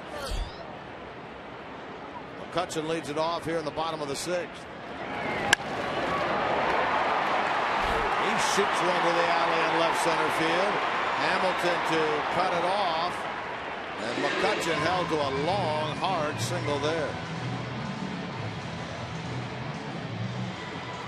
You know, normally we're used to seeing Andrew McCutchen stand on second base right here, and he seems to get out of the batter's box okay. He always hustles.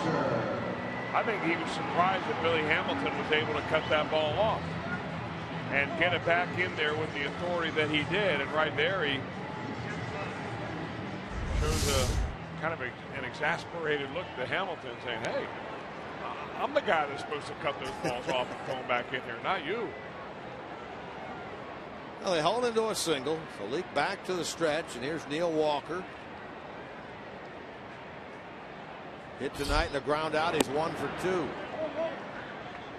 Well, Leake does throw up double play balls. He's put up 9 on the year, Leake has, and he's a pretty productive ground ball pitcher.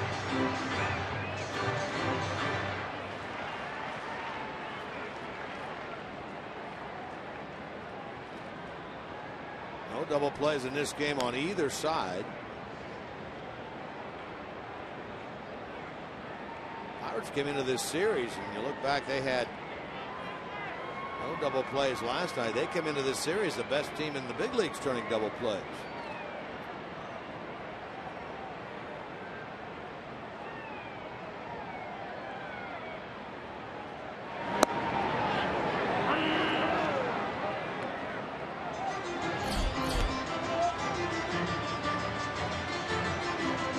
Spot is next. Pirates have Jose Tabata in the on-deck circle.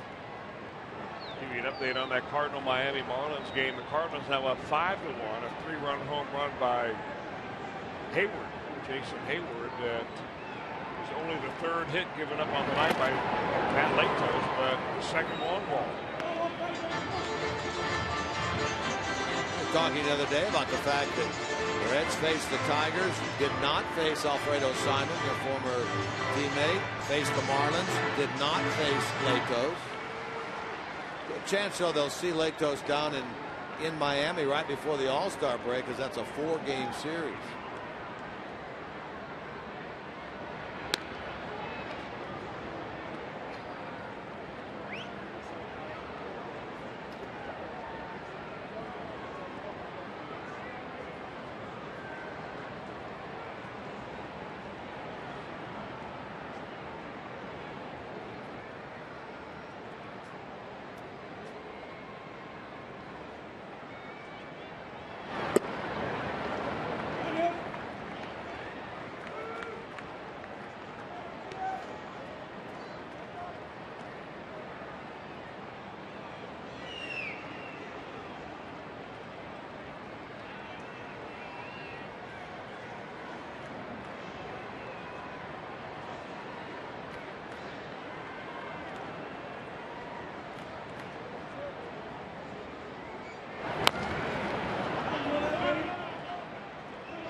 Mike Leake keeps going back down and inside to Neil Walker, thinking Walker's going to roll over on it. That's the way he's going to get his ground ball.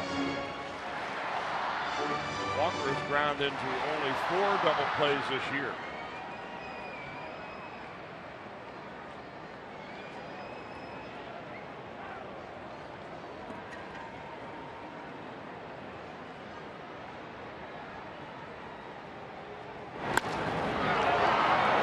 Shoots it the other way. Bird tracking, and Bird will get there. Well, he got that thing back in a hurry to just make sure that McCutchen didn't have any idea of tagging and trying to move up on him. So 1 out, and now Jose Tabata will bat for Jared Hughes. Pirates have a new pitcher come the 7th.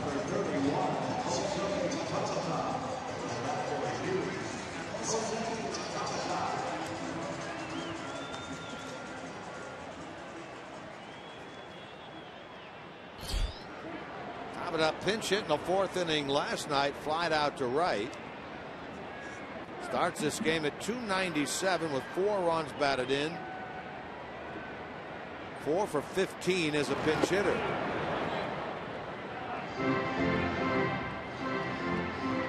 You know, we talked last night about the incident in Washington where Max Scherzer was within 1 pitch of throwing a perfect game, and he hit Tabata on the elbow, or on the protective sleeve part of the elbow, with a slider that got away from him. And in the conversation I had with the umpires in the umpire room last night, went down to talk to Ted Barrett and Angel Hernandez and company, and they were saying that rule where you must try to get out of the way is what the rule says in order to be awarded first base. Otherwise, it should be ruled simply a ball. The umpires are taught not to enforce it like that. And that's one of the only rules in the rule book where they are taught not to enforce that, because it happens so quick. It is very difficult for an umpire to see whether the batter tried to get out of the way or not. And so in order to kind of simplify things, that's the way they've been doing it really for more than a generation. You wonder now with the advent of the reviews that are in baseball, that it could be looked at as any other thing to be challenged. Hey, I don't think he moved out of the way of that. Will you guys take a look at it? I think you're going to see expanded replay. The more they're able to get the system down, the procedure underway, so they get it done quickly, I think you're going to see it expanded.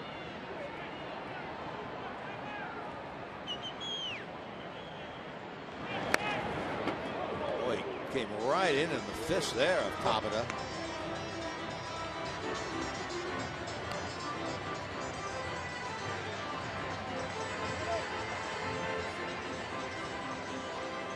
Chris Volstad, who was just called up from AAA Indianapolis today for the Pirates with Corey Hart going on the DL, is now throwing in the Pirates bullpen.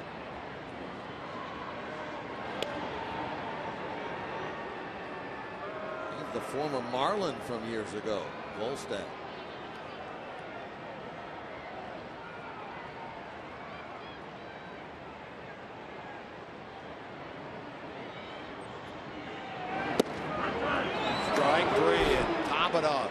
The pinch hitter sent back to the dugout, packing there.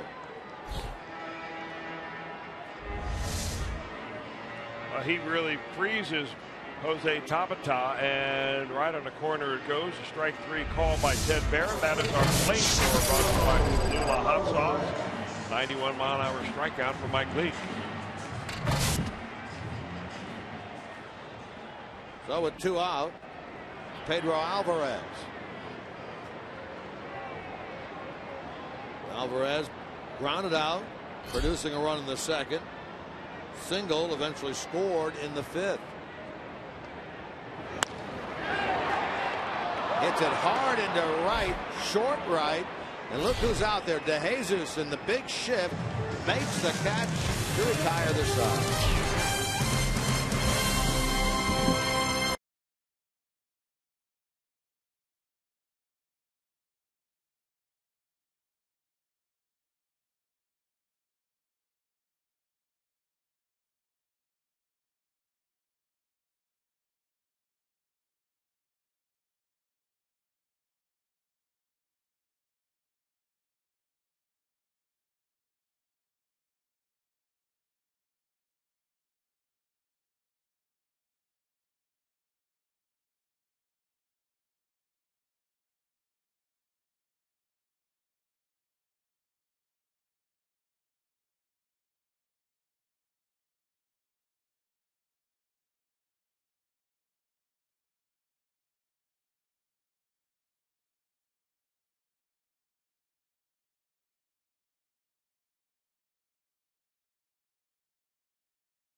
scored 3 times in the first. RBI double here by Frazier. That produced Billy Hamilton. Double to the alley and left center field by Jay Bruce. Scored Frazier. And then the big blow of the inning. This 2-run blast to center by the former Pirate Marlon Byrd. Capped up a 4-run Reds first inning. Mike Leake, he's been very good tonight. He's allowed 2 runs. 4 strikeouts.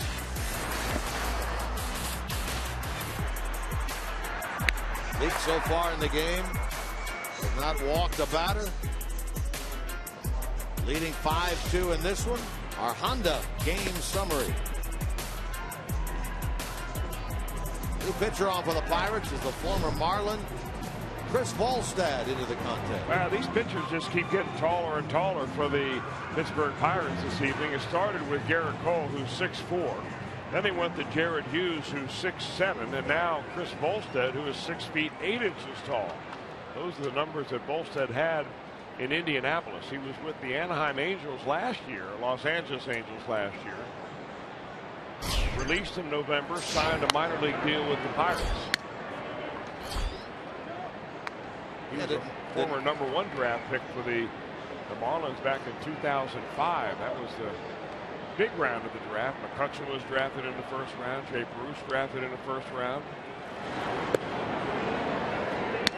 He broke into the major leagues at age 21 when the Marlins brought him up. Pitching better certainly this year than he did a year ago. His numbers for the AAA club for the Angels last year, an ERA of over 6. Otto will fly out to left to start the 7th inning here against Volstad.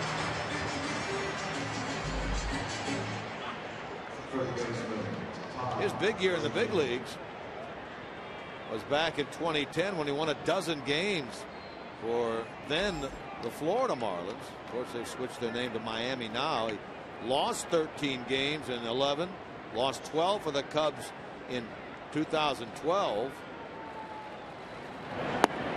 Now pitching here for the first time with the Pittsburgh Pirates. Frazier, 1 out of 3.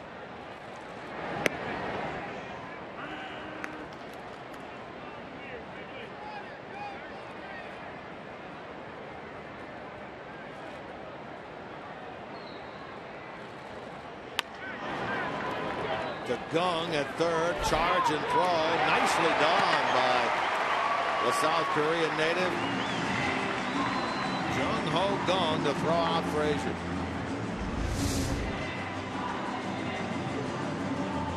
Little chopper right there. Gung is able to field it with his glove, transfer and throw. It had a little more time, I think, than what you oftentimes see a third baseman who has to barehand that ball.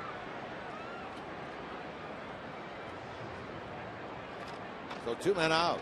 Volstad over the years pitched 6 starts against the Reds. Of course, you've got to be one of the older Reds to remember him. His first start was in 2009, and his last start was in Cincinnati in August of 2012. 2.5 years ago. And actually, a lot of these guys, the nucleus of this Reds ball club has been together for about 5 years. When you include Votto and Phillips and Bruce, Cozart, Frazier.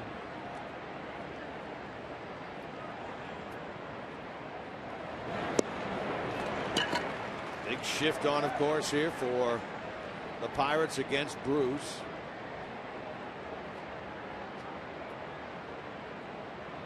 Looks like they play Votto.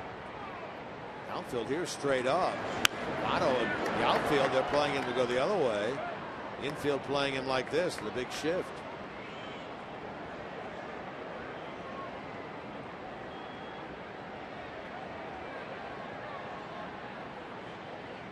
His big double tonight was to left center field, however.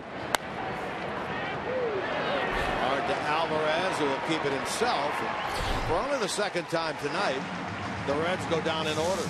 Stretch time here in Pittsburgh.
first to third on his left knee earlier this week or late last week, placed on the DL, having a very good year with the bats. And Kyle Waldrop, who was impressive this spring, is called up to the AAA level for the first time.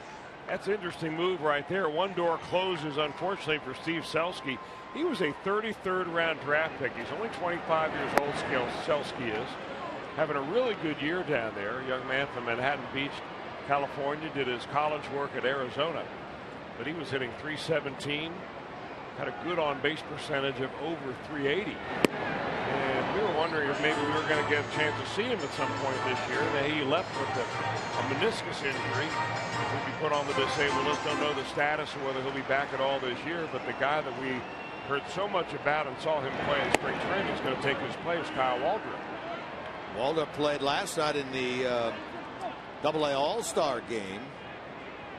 This year with Pensacola, hitting .277 with 6 home runs, 31 runs batted in. Whether in the Reds' minds he has surpassed Jesse Winker or not, we don't know. We do know this. Winker hitting .248, 3 homers and 17 RBIs. It's really the first year in his career that Winker has struggled.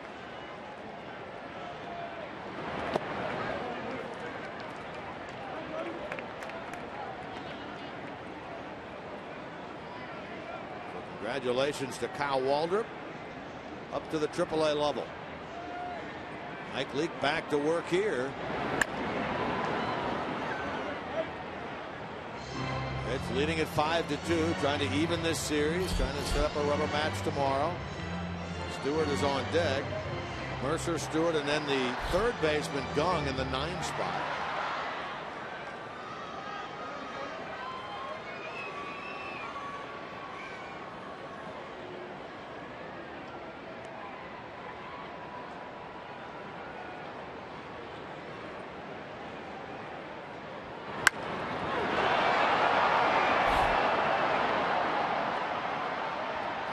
Retreating out there and finally gets to the spot, retiring Mercer, who 3 times now today has hit the ball hard.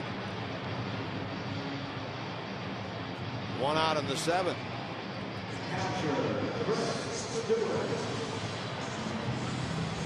Here's Stewart. Leake trying to make a back-to-back 7-inning outings. He went 7 his last time out. We talked about that top of the broadcast. 7 innings, no runs, 2 hits against Miami. Picked up the win in that game, his 4th. Trying to go back-to-back wins for the first time this year.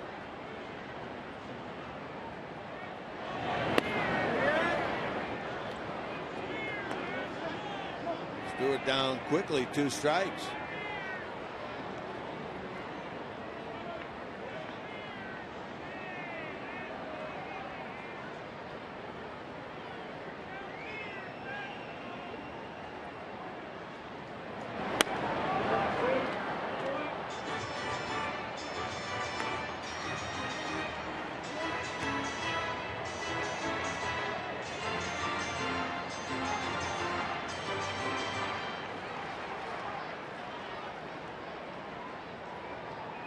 Reds do have action out in their bullpen. Manny Parra is throwing. Leake to up 4th in the 8th inning. Leake has now surpassed the 90 pitch mark.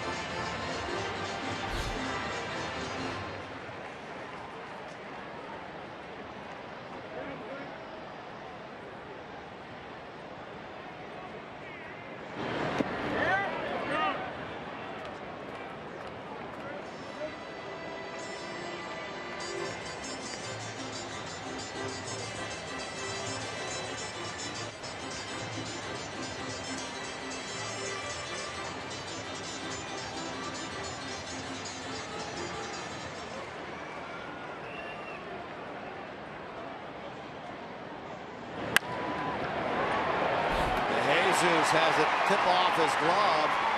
That's a play, and nothing against Ivan DeJesus Jr., but that's a play we're used to seeing Phillips make all the time. This goes to show you how special he is defensively. You are right about Phillips being special. This is a tough play right here. Hit very sharply coming off the mound. It's going to have kind of a a funky spin on it. So you got to go over and backhand that ball. Really not sure how it's going to take off when it hits the dirt. But you're right. A guy like Brandon Phillips can spoil you. That's an infield hit for Stewart. So now here's Gong, who with a base hit into right center his first time. Came in as part of a double switch. Took over at third for Josh Harrison. Well, Mike Leake has really delivered what the Reds needed tonight after really being a bullpen night last night. Having the starter Josh Smith's chase after just 3 innings. The Reds needed a long effort by their starter. They got it so far. And remember, though, that the Reds are without closer Aroldis Chapman. He is away on paternity leave.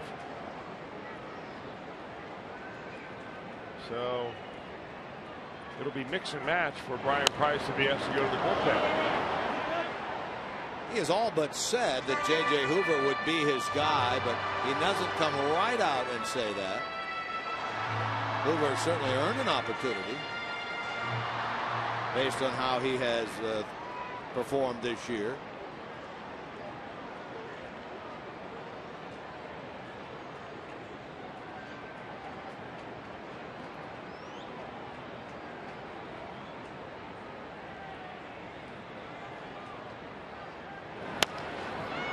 To Leake.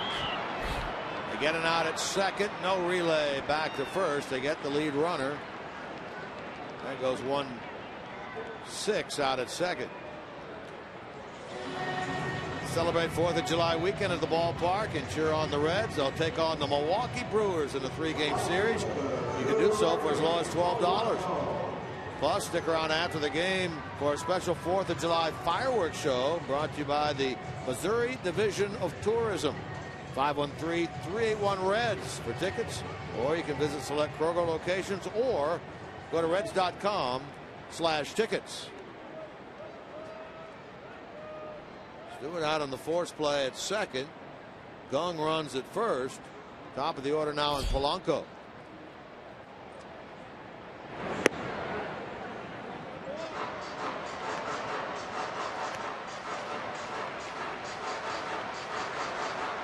Polanco's grounded out twice and hit that line drive caught by the second baseman DeJesus his last time.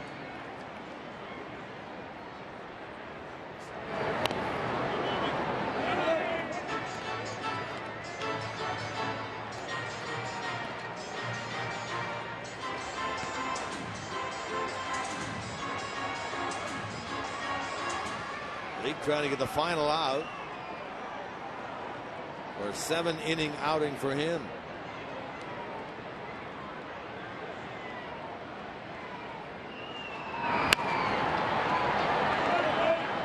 Well, he's just right now nearing 100 pitches, so I got to figure that they'll send him back out there in the 8th.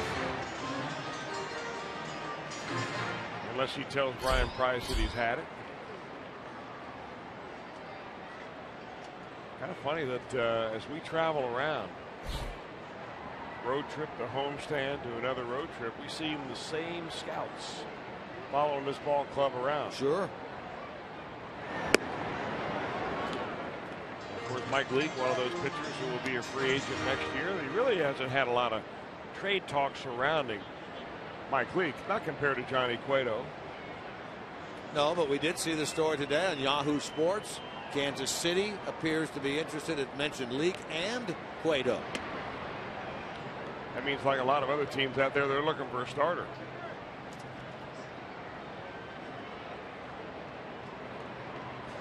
Trading deadline just over a month away now. Johnny due to pitch on Friday in New York. In the hole. Nobody can get to that ball. Heading to third ahead of the throw, and now down to second and safe there. Gong ends up with third, Polanco at second. Well, that is a terrific base running play by Polanco. He really just picked the pocket of the left fielder Marlon Byrd right there, because Byrd didn't have all that much of a chance to get the lead runner. Gong goes in.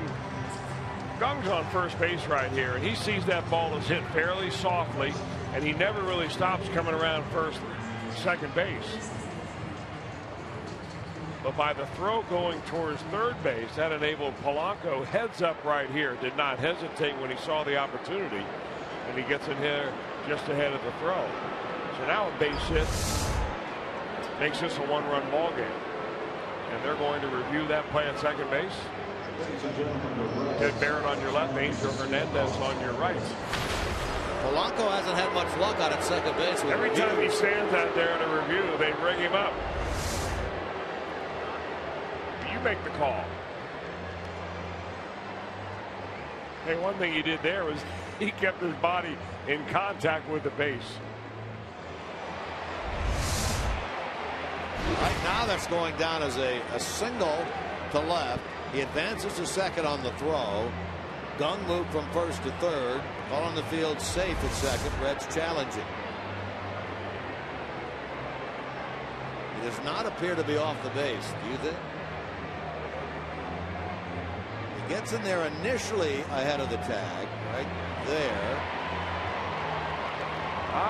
Is there a point there at which where his left foot went over the bag and before his right knee hit the bag, was there a point at which he did not have contact with the base? That might be what they're looking at. Right about now.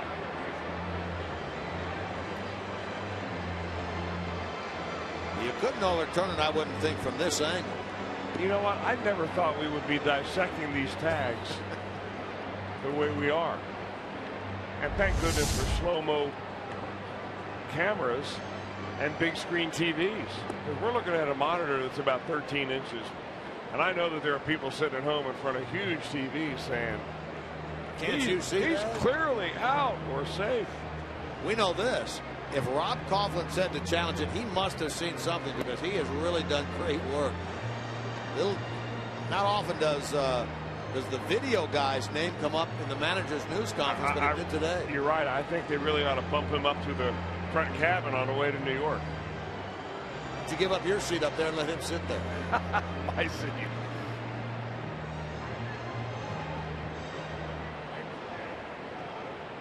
Not a chance. He's a humble guy. I saw him last night after the game, and I said, great work in there, and really appreciative.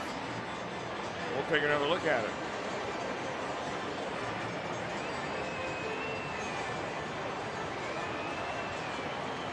That's what it always looks like through my monitor right there.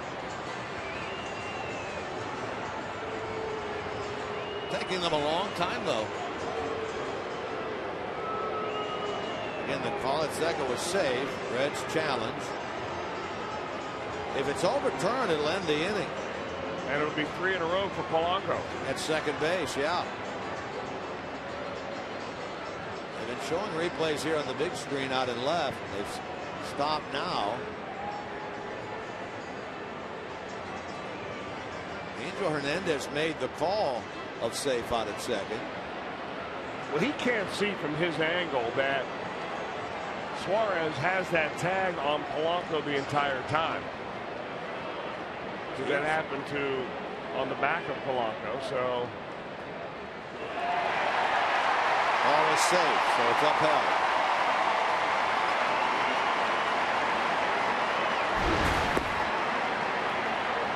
So it's a single. The throw to third allows Polanco to advance to second.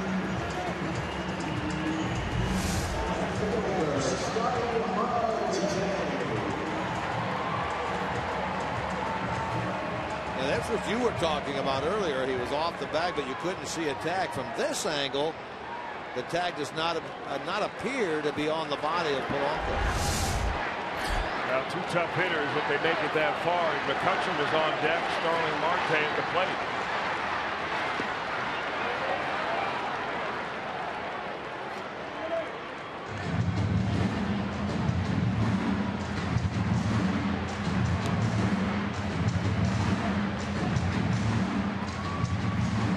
First and third with 2 out. Marte with power, the tying run. McCutcheon on deck. Big point in this game right here.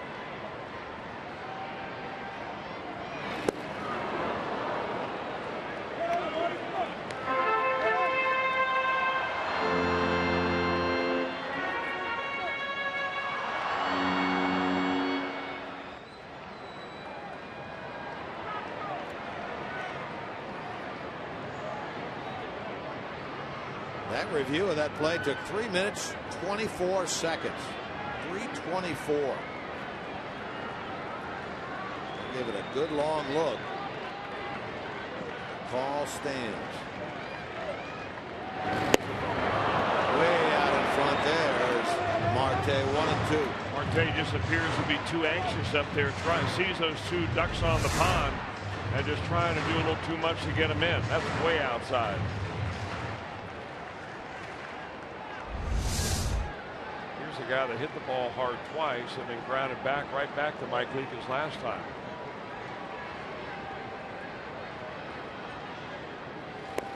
Got it. Nice work, Mike Leake. He gets his 5th strikeout. Pirates strand 2. They've left 6. They are 0 for 8 with runners in scoring position tonight.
What we don't want to see is them to raise the Jolly Roger tonight.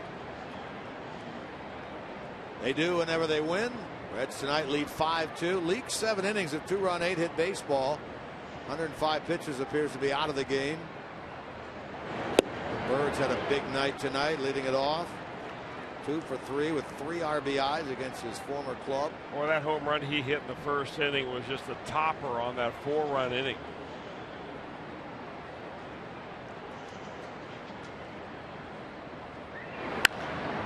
Another hard hit ball. This one to Gong. He throws Bird out. Chris Falstad making his Pirate debut tonight. 4 batters faced, all retired. That will be a Eugenio Suarez. Had a hit in the first. He's now hitting 5 games in a row. That equals his career best in terms of a hitting streak. And he's the fellow we were talking about earlier who was a switch hitter early on in his career, really as a teenager. As you mentioned, the Tigers asked him to switch back, and now he gets a base hit into left, so he's got his 2nd hit of the night. He had a multi-hit game last night. He has another one tonight.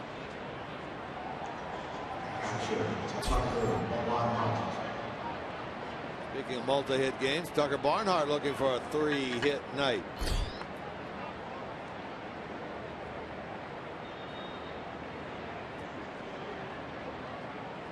Single back in the 4th, another one in the 6th.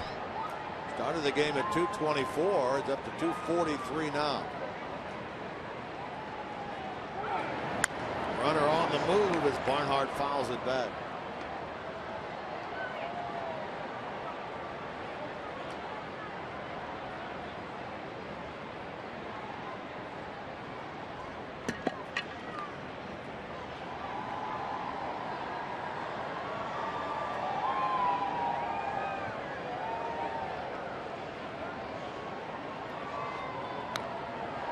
The Reds just try to hit and run, and now with Tucker Barnhart up, switch hitting left-handed, they've moved the infield completely over to the right side. And this whole area right here is open in case Barnhart wanted to drop one down. And that's exactly what he does, and he's going to get himself a hit out of it. How about you? Well, I mean, it's like a cold slap in the face if you don't do it. Why wouldn't Tucker Barnhart want to get a hit where she could probably lay that bunt down in that same spot 8 out of 10 times?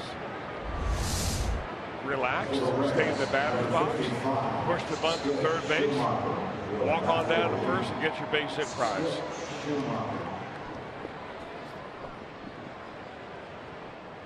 I just don't understand why teams would do that to a player that has no ego. First career 3-hit game for Tucker Barnhart. Well, you describe that in an interesting way. Meaning, of course, that he doesn't care if he bunts for a hit or not. Schumacher batting here for Lee. Grounds to third. They get the force out at third. And the throw across, resulting in an inning-ending double play. Heads up by the third baseman's zone right there.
Reds Live here on Fox Sports Ohio. Reds Live presented by Ray St. Clair Roofing. Third and final game of this series will come up tomorrow night at 7:05. Reds Live at 6:30. Here are the starting pitchers. Anthony DeSclafani gunning for victory number 6 against the veteran 38-year-old right-hander A.J. Burnett, who has said this is going to be it for him. 17 years in the big leagues and out, according to Burnett before the year started. But what a year he is having. 6-3 with a 2.05 ERA. We're going to miss that Twitter handle, Woody Doo. What is it? I think it's Woody Doo. Woody Doo. Woody Doo.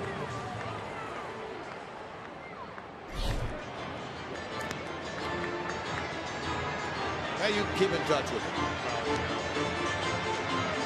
18 years is nothing to scoff at. I'll tell you what, as a major league career, that is just outstanding. Ryan Matthews takes over from Mike Leake.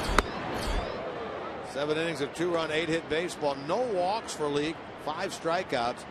And he continues to put up very good numbers away from home this year. He came into this game with an ERA of 3 away from Great American Ballpark.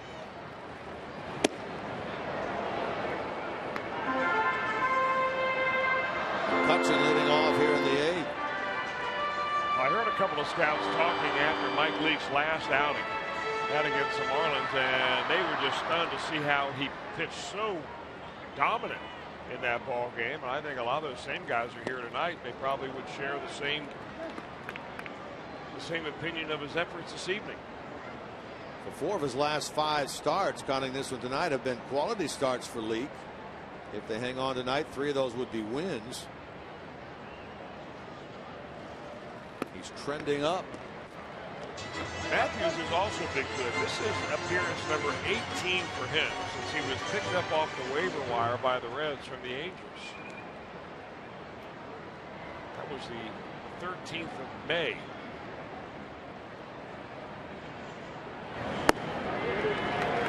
Five-pitch walk by Matthews to McCutchen.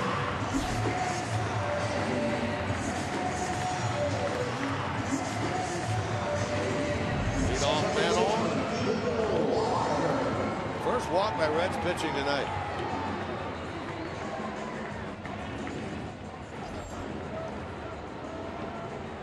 Matthews worked the 8th inning last night. Tired the Pirates in order. Did not face this group of buccos. Walker 1 for 3.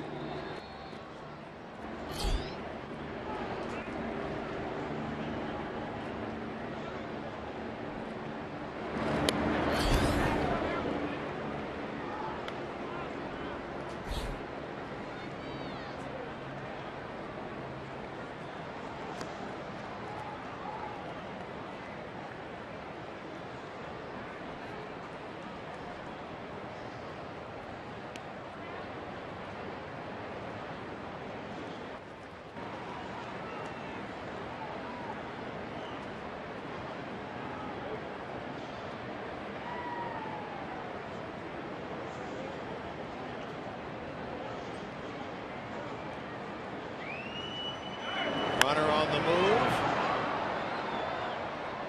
McCutchen will retreat as Walker fouls it away. Ball a strike. There's a good look at those socks that McCutchen's wearing. Oh, 3 stripers. Modernized version from the old days. They don't have the stirrups on. Got the stripes going this year. He no longer has the long dreadlocks that became his calling card. And those cut off, donated the hair to charity, for charity.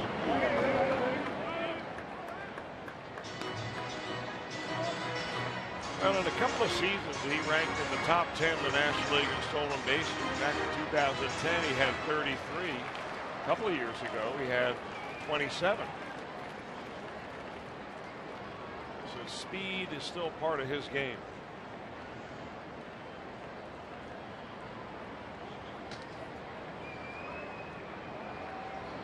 Although being 3 runs down, they're just trying to stay out of the double play ball. Good job there by Matthews to come back and get him.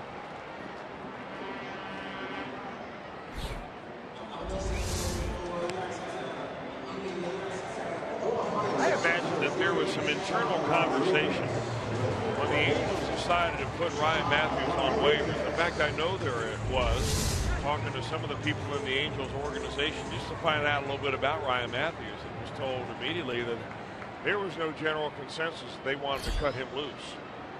The Reds jumped all over him, and he has been a real big part of this bullpen ever since. Well, you talked about it last night, the fact that he was in the heat of battle for a number of years with the Nationals and mainstay for them. I mean, just think about it. A month ago, this guy, a little more than a month ago, this guy was cut loose by a major league team. And now he is your go-to guy as a bridge to your closer in a 5-2 ball game in which you're winning. That usually doesn't happen. It's Sean Rodriguez batting for Volstead, so the Pirates will employ a new pitcher in the 9th.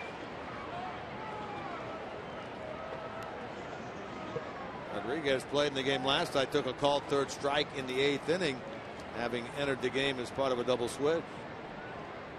Antonio Bastardo, the former Philly, now a Pirate in the bullpen.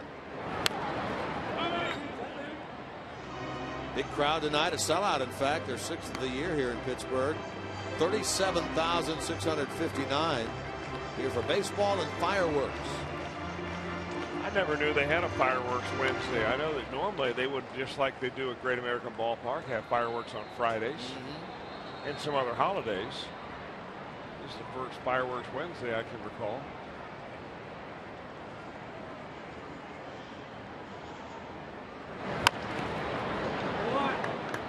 Right beyond the center field wall, you can see some of the trucks out there on the bridge. They were out there all afternoon setting up the fireworks. They will not be able to go over and back on that bridge tonight until everything is cleared away. They're doing the budget fireworks tonight, huh? Those are the trucks anyway. I don't know if it'll be a Zambelli job or not.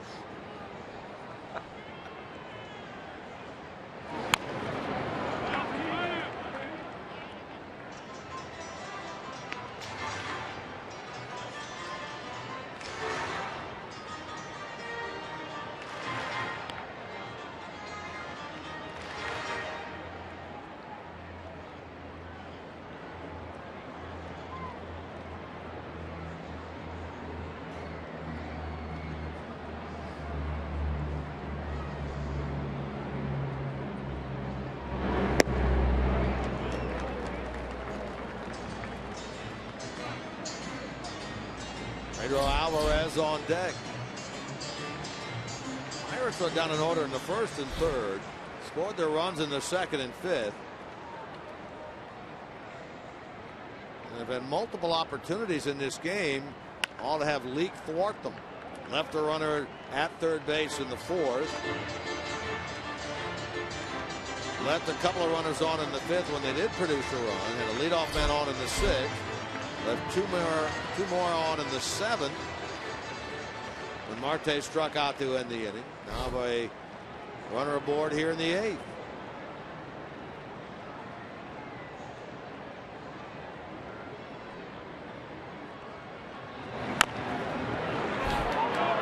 Frazier will barehand and fire in time to get Rodriguez.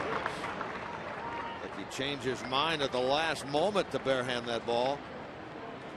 McCutchen in scoring position, and now Alvarez will not face the right-hander. Watch him look this ball right into his hand. I mean, we've seen him make a lot of barehanded plays down at third base, many of them more difficult than that.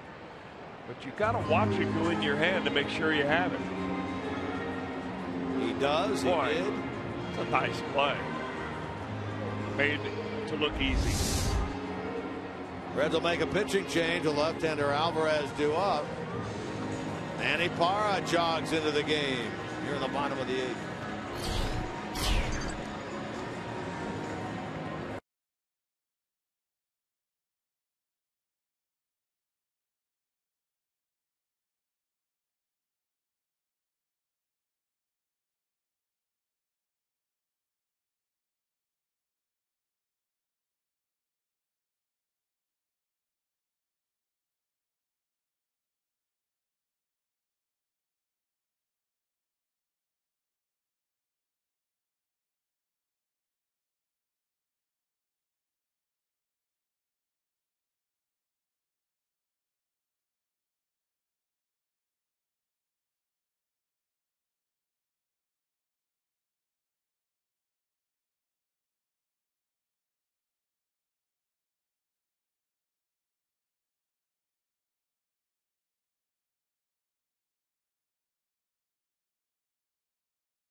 to you by your local Toyota dealers, proud sponsor of the Cincinnati Reds. Reds by 3 here in the bottom of the 8th inning. They bring on the left-hander Manny Parra to face the left-hander Pedro Alvarez. Alvarez has not been a strong hitter against southpaws. Only 136 his average, without an RBI this year against left-handed pitching. Tonight 1 for 3. Touching the runner at second base with 2 out.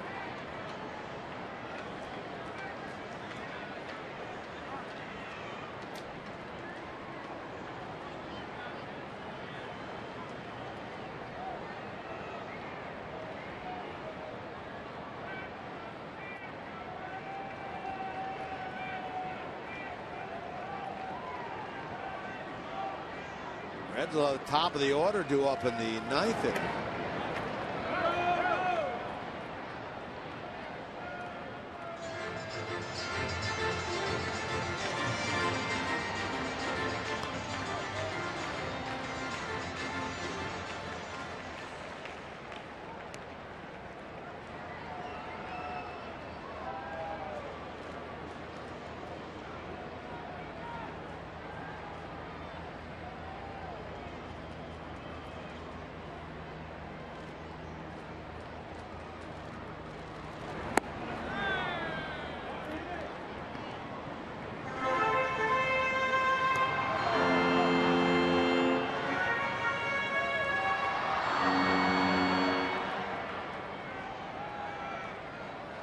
Alvarez 2 for 11 lifetime against Parra with 6 strikeouts.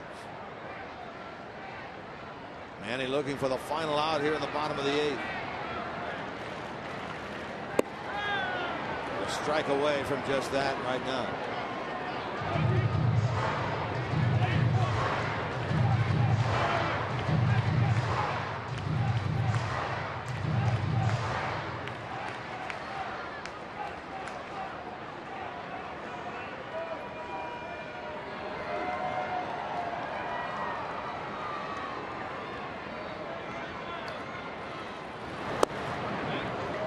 Tried to get him to chase. Alvarez wouldn't bite.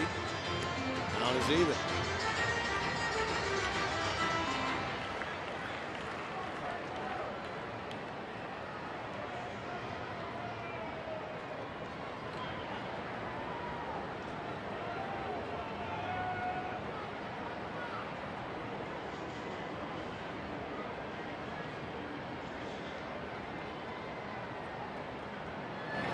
Got him. Parra comes on, gets the lefty Alvarez. We head to the 9th at Pittsburgh. Reds by 3.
Here, Crosley Field was supposed to Well, it was supposed to shut down in 1969 because of construction delays with Riverfront Stadium.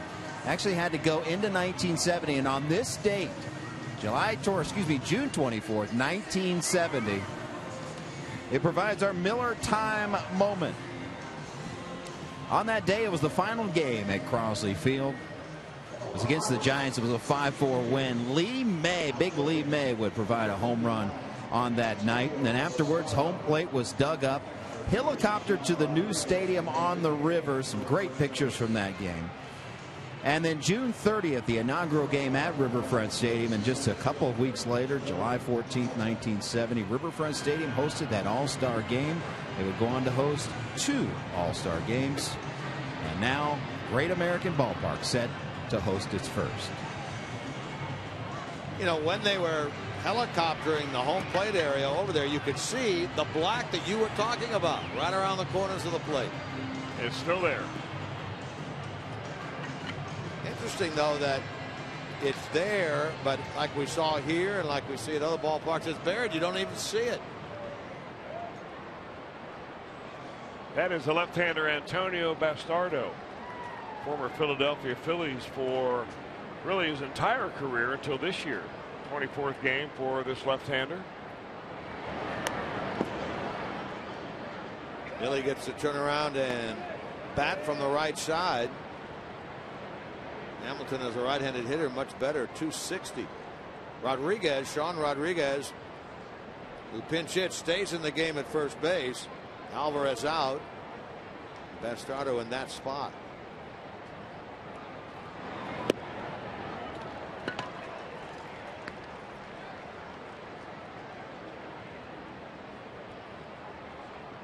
Pirates in their ninth. The bottom 3, Mercer, Stewart, and Gung, all right-handers. We figure to see J.J. Hoover.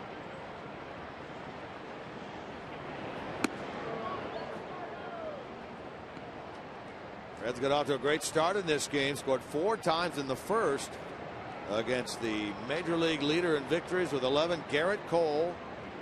RBI double by Frazier, RBI double by Bruce, 2-run homer by Marlon Byrd. And added another run on a run-producing single by Byrd in the 5th against Cole.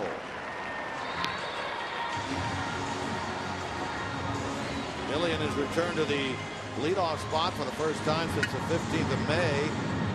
He's 0 for 4 with a walk. Did steal 2 bases in the first inning. Now here's DeJesus Jr. 1 for 3 plus a walk.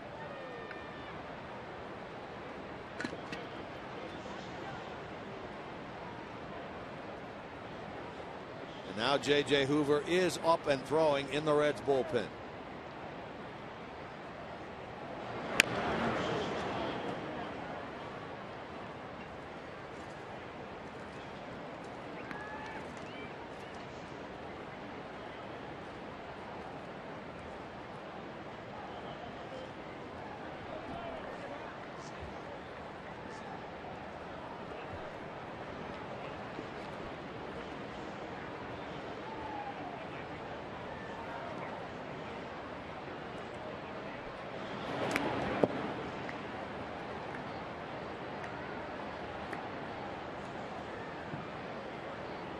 Ball and a strike now on DeJesus Jr.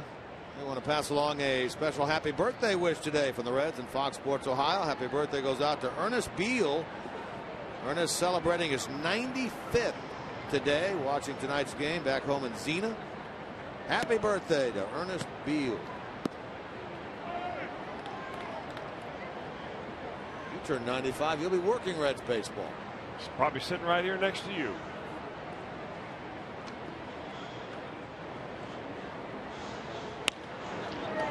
That's a fair ball, and that's going to be another hit for Ivan DeJesus Jr. in this game. It's a ground rule double. It bounced into the stand, so DeJesus gets the 2-base hit, his 3rd double. And a nice month for him after spending the first 2 this year in AAA. Almost a full month now here in the big leagues with the Reds.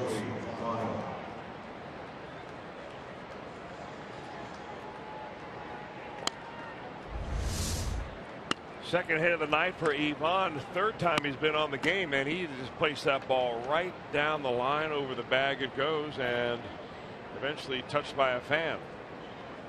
So the interference gets him second base. Right now it's a save situation for Hoover. If the Reds score another one, it will not be.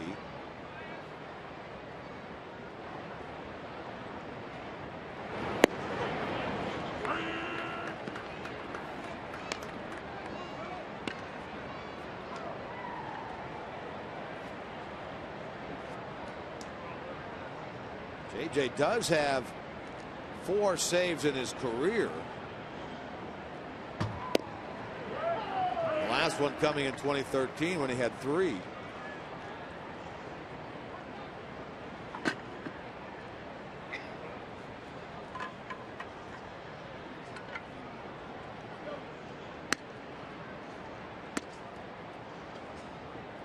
Bono's been on base tonight with a walk, but does not have a hit.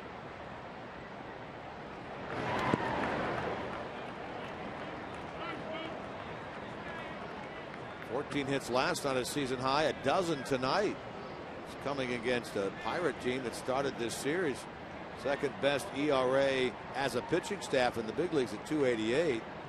And their bullpen lower than that at 2.41.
Full count now to Votto. Yeah, Bastardo just looks like he's just trying to rear back and throw it as hard as he can.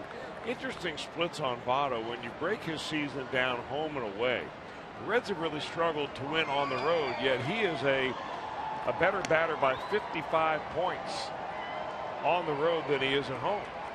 Although he's hit many more home runs at home than he has on the road, taking advantage of Great American Ballpark. Yeah, that's not surprising. And just off the plate for a ball there. Votto walks for the second time tonight, joining DeJesus Jr. on the bases. Big chance here now for Frazier. Well, I can't imagine that Clint Hurdle wanted Bastardo to do this. End up with a couple of runners on base and then bring Todd Frazier to the plate. Frazier has 1 hit lifetime against Bastardo, and that's a home run.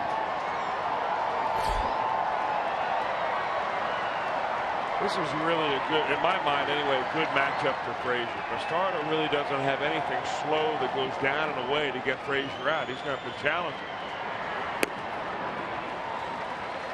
Chased it off the plate there for strike one. It's a get loose swing.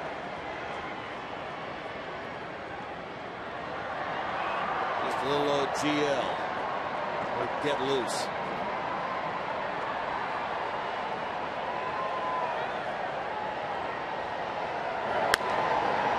Same spot, and it goes in the air to right.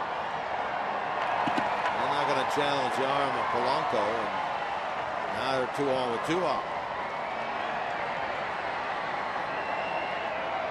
It's a lefty-lefty matchup here. Bastardo against Bruce. Bruce also has a career home run, one of the 3 hits he has lifetime against Bastardo. Can't discount Bruce, though, against left-handers.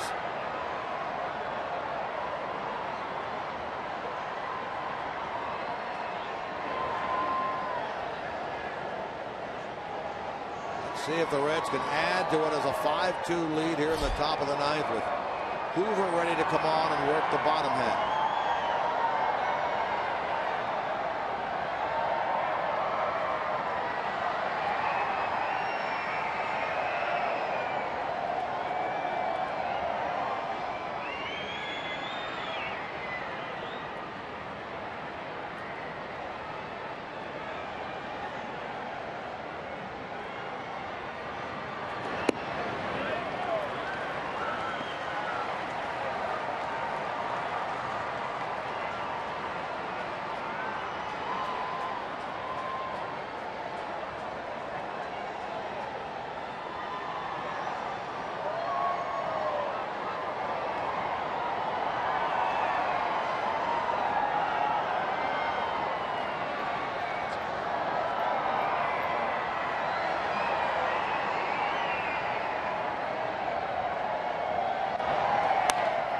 Hit hard and caught in shallow right field out there by Neil Walker.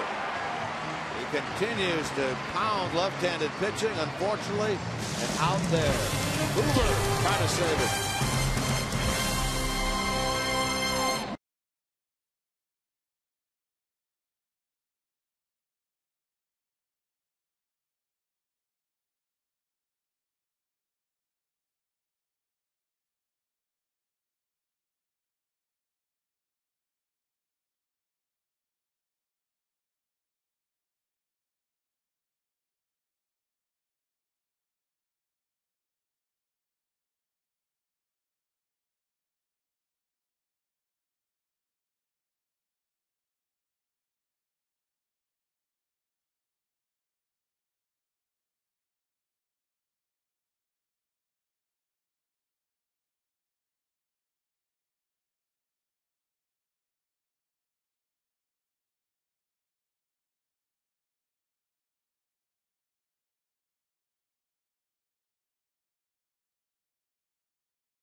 Relaxed and playing baseball.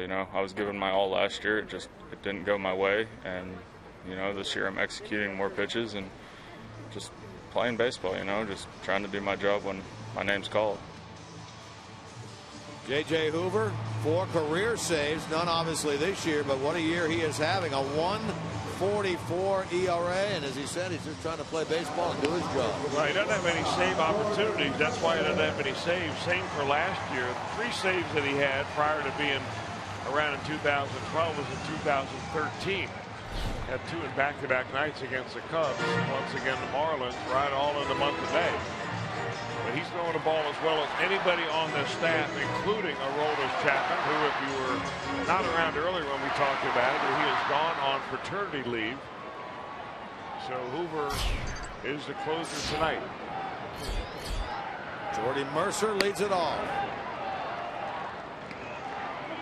Let's take a look at what the Reds bullpen is with and without Aroldis Chapman. This year, 15 saves all go to Chapman. Career saves, dwarf, and blown saves. Those are career blown saves in this column here. Keeping in mind that most of those blown saves are not ninth inning blown saves. You come on in relief after the starter leaves after the 5th. You give up the lead in the 6th inning. It's considered technically a blown save. Hoover is ahead where he's been just about all year long to opposing hitters.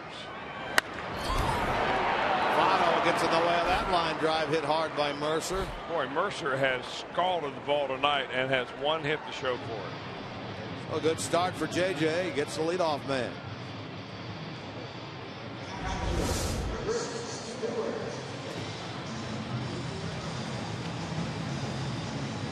Little cut on that fastball from JJ Hoover right there. This has got to mean especially even more for JJ tonight, given the fact that he is from Pittsburgh. And you know he's got family up here. Probably disguised in yellow and black, but nonetheless they're here. Stewart tonight, one hit. That came his last time up. Over a third of the way home.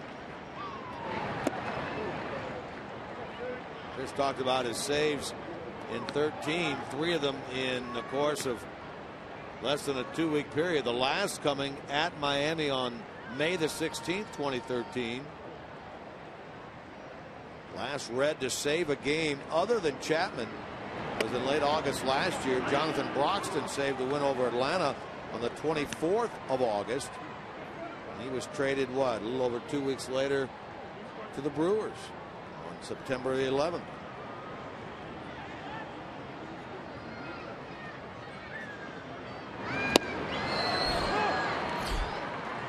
Now 2/3 of the way home as he gets a strikeout of Stewart.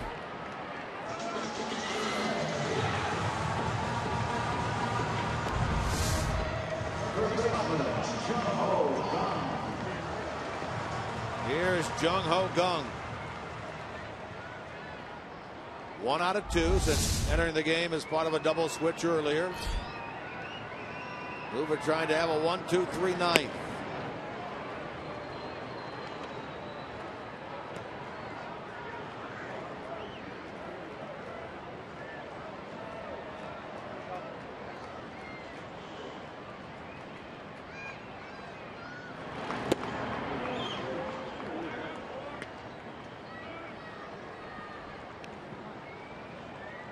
Reds led from the get-go. They scored 4 in the first, leading now 5-2 in the bottom of the ninth.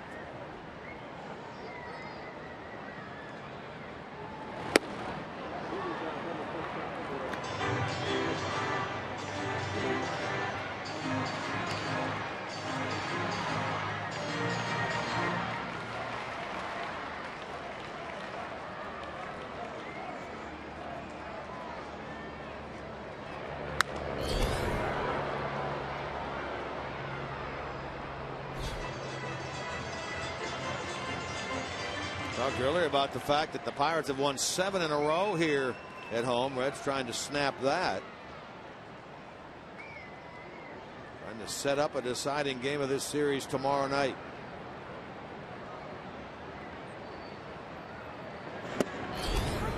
Just below the knees there. Close by Hoover.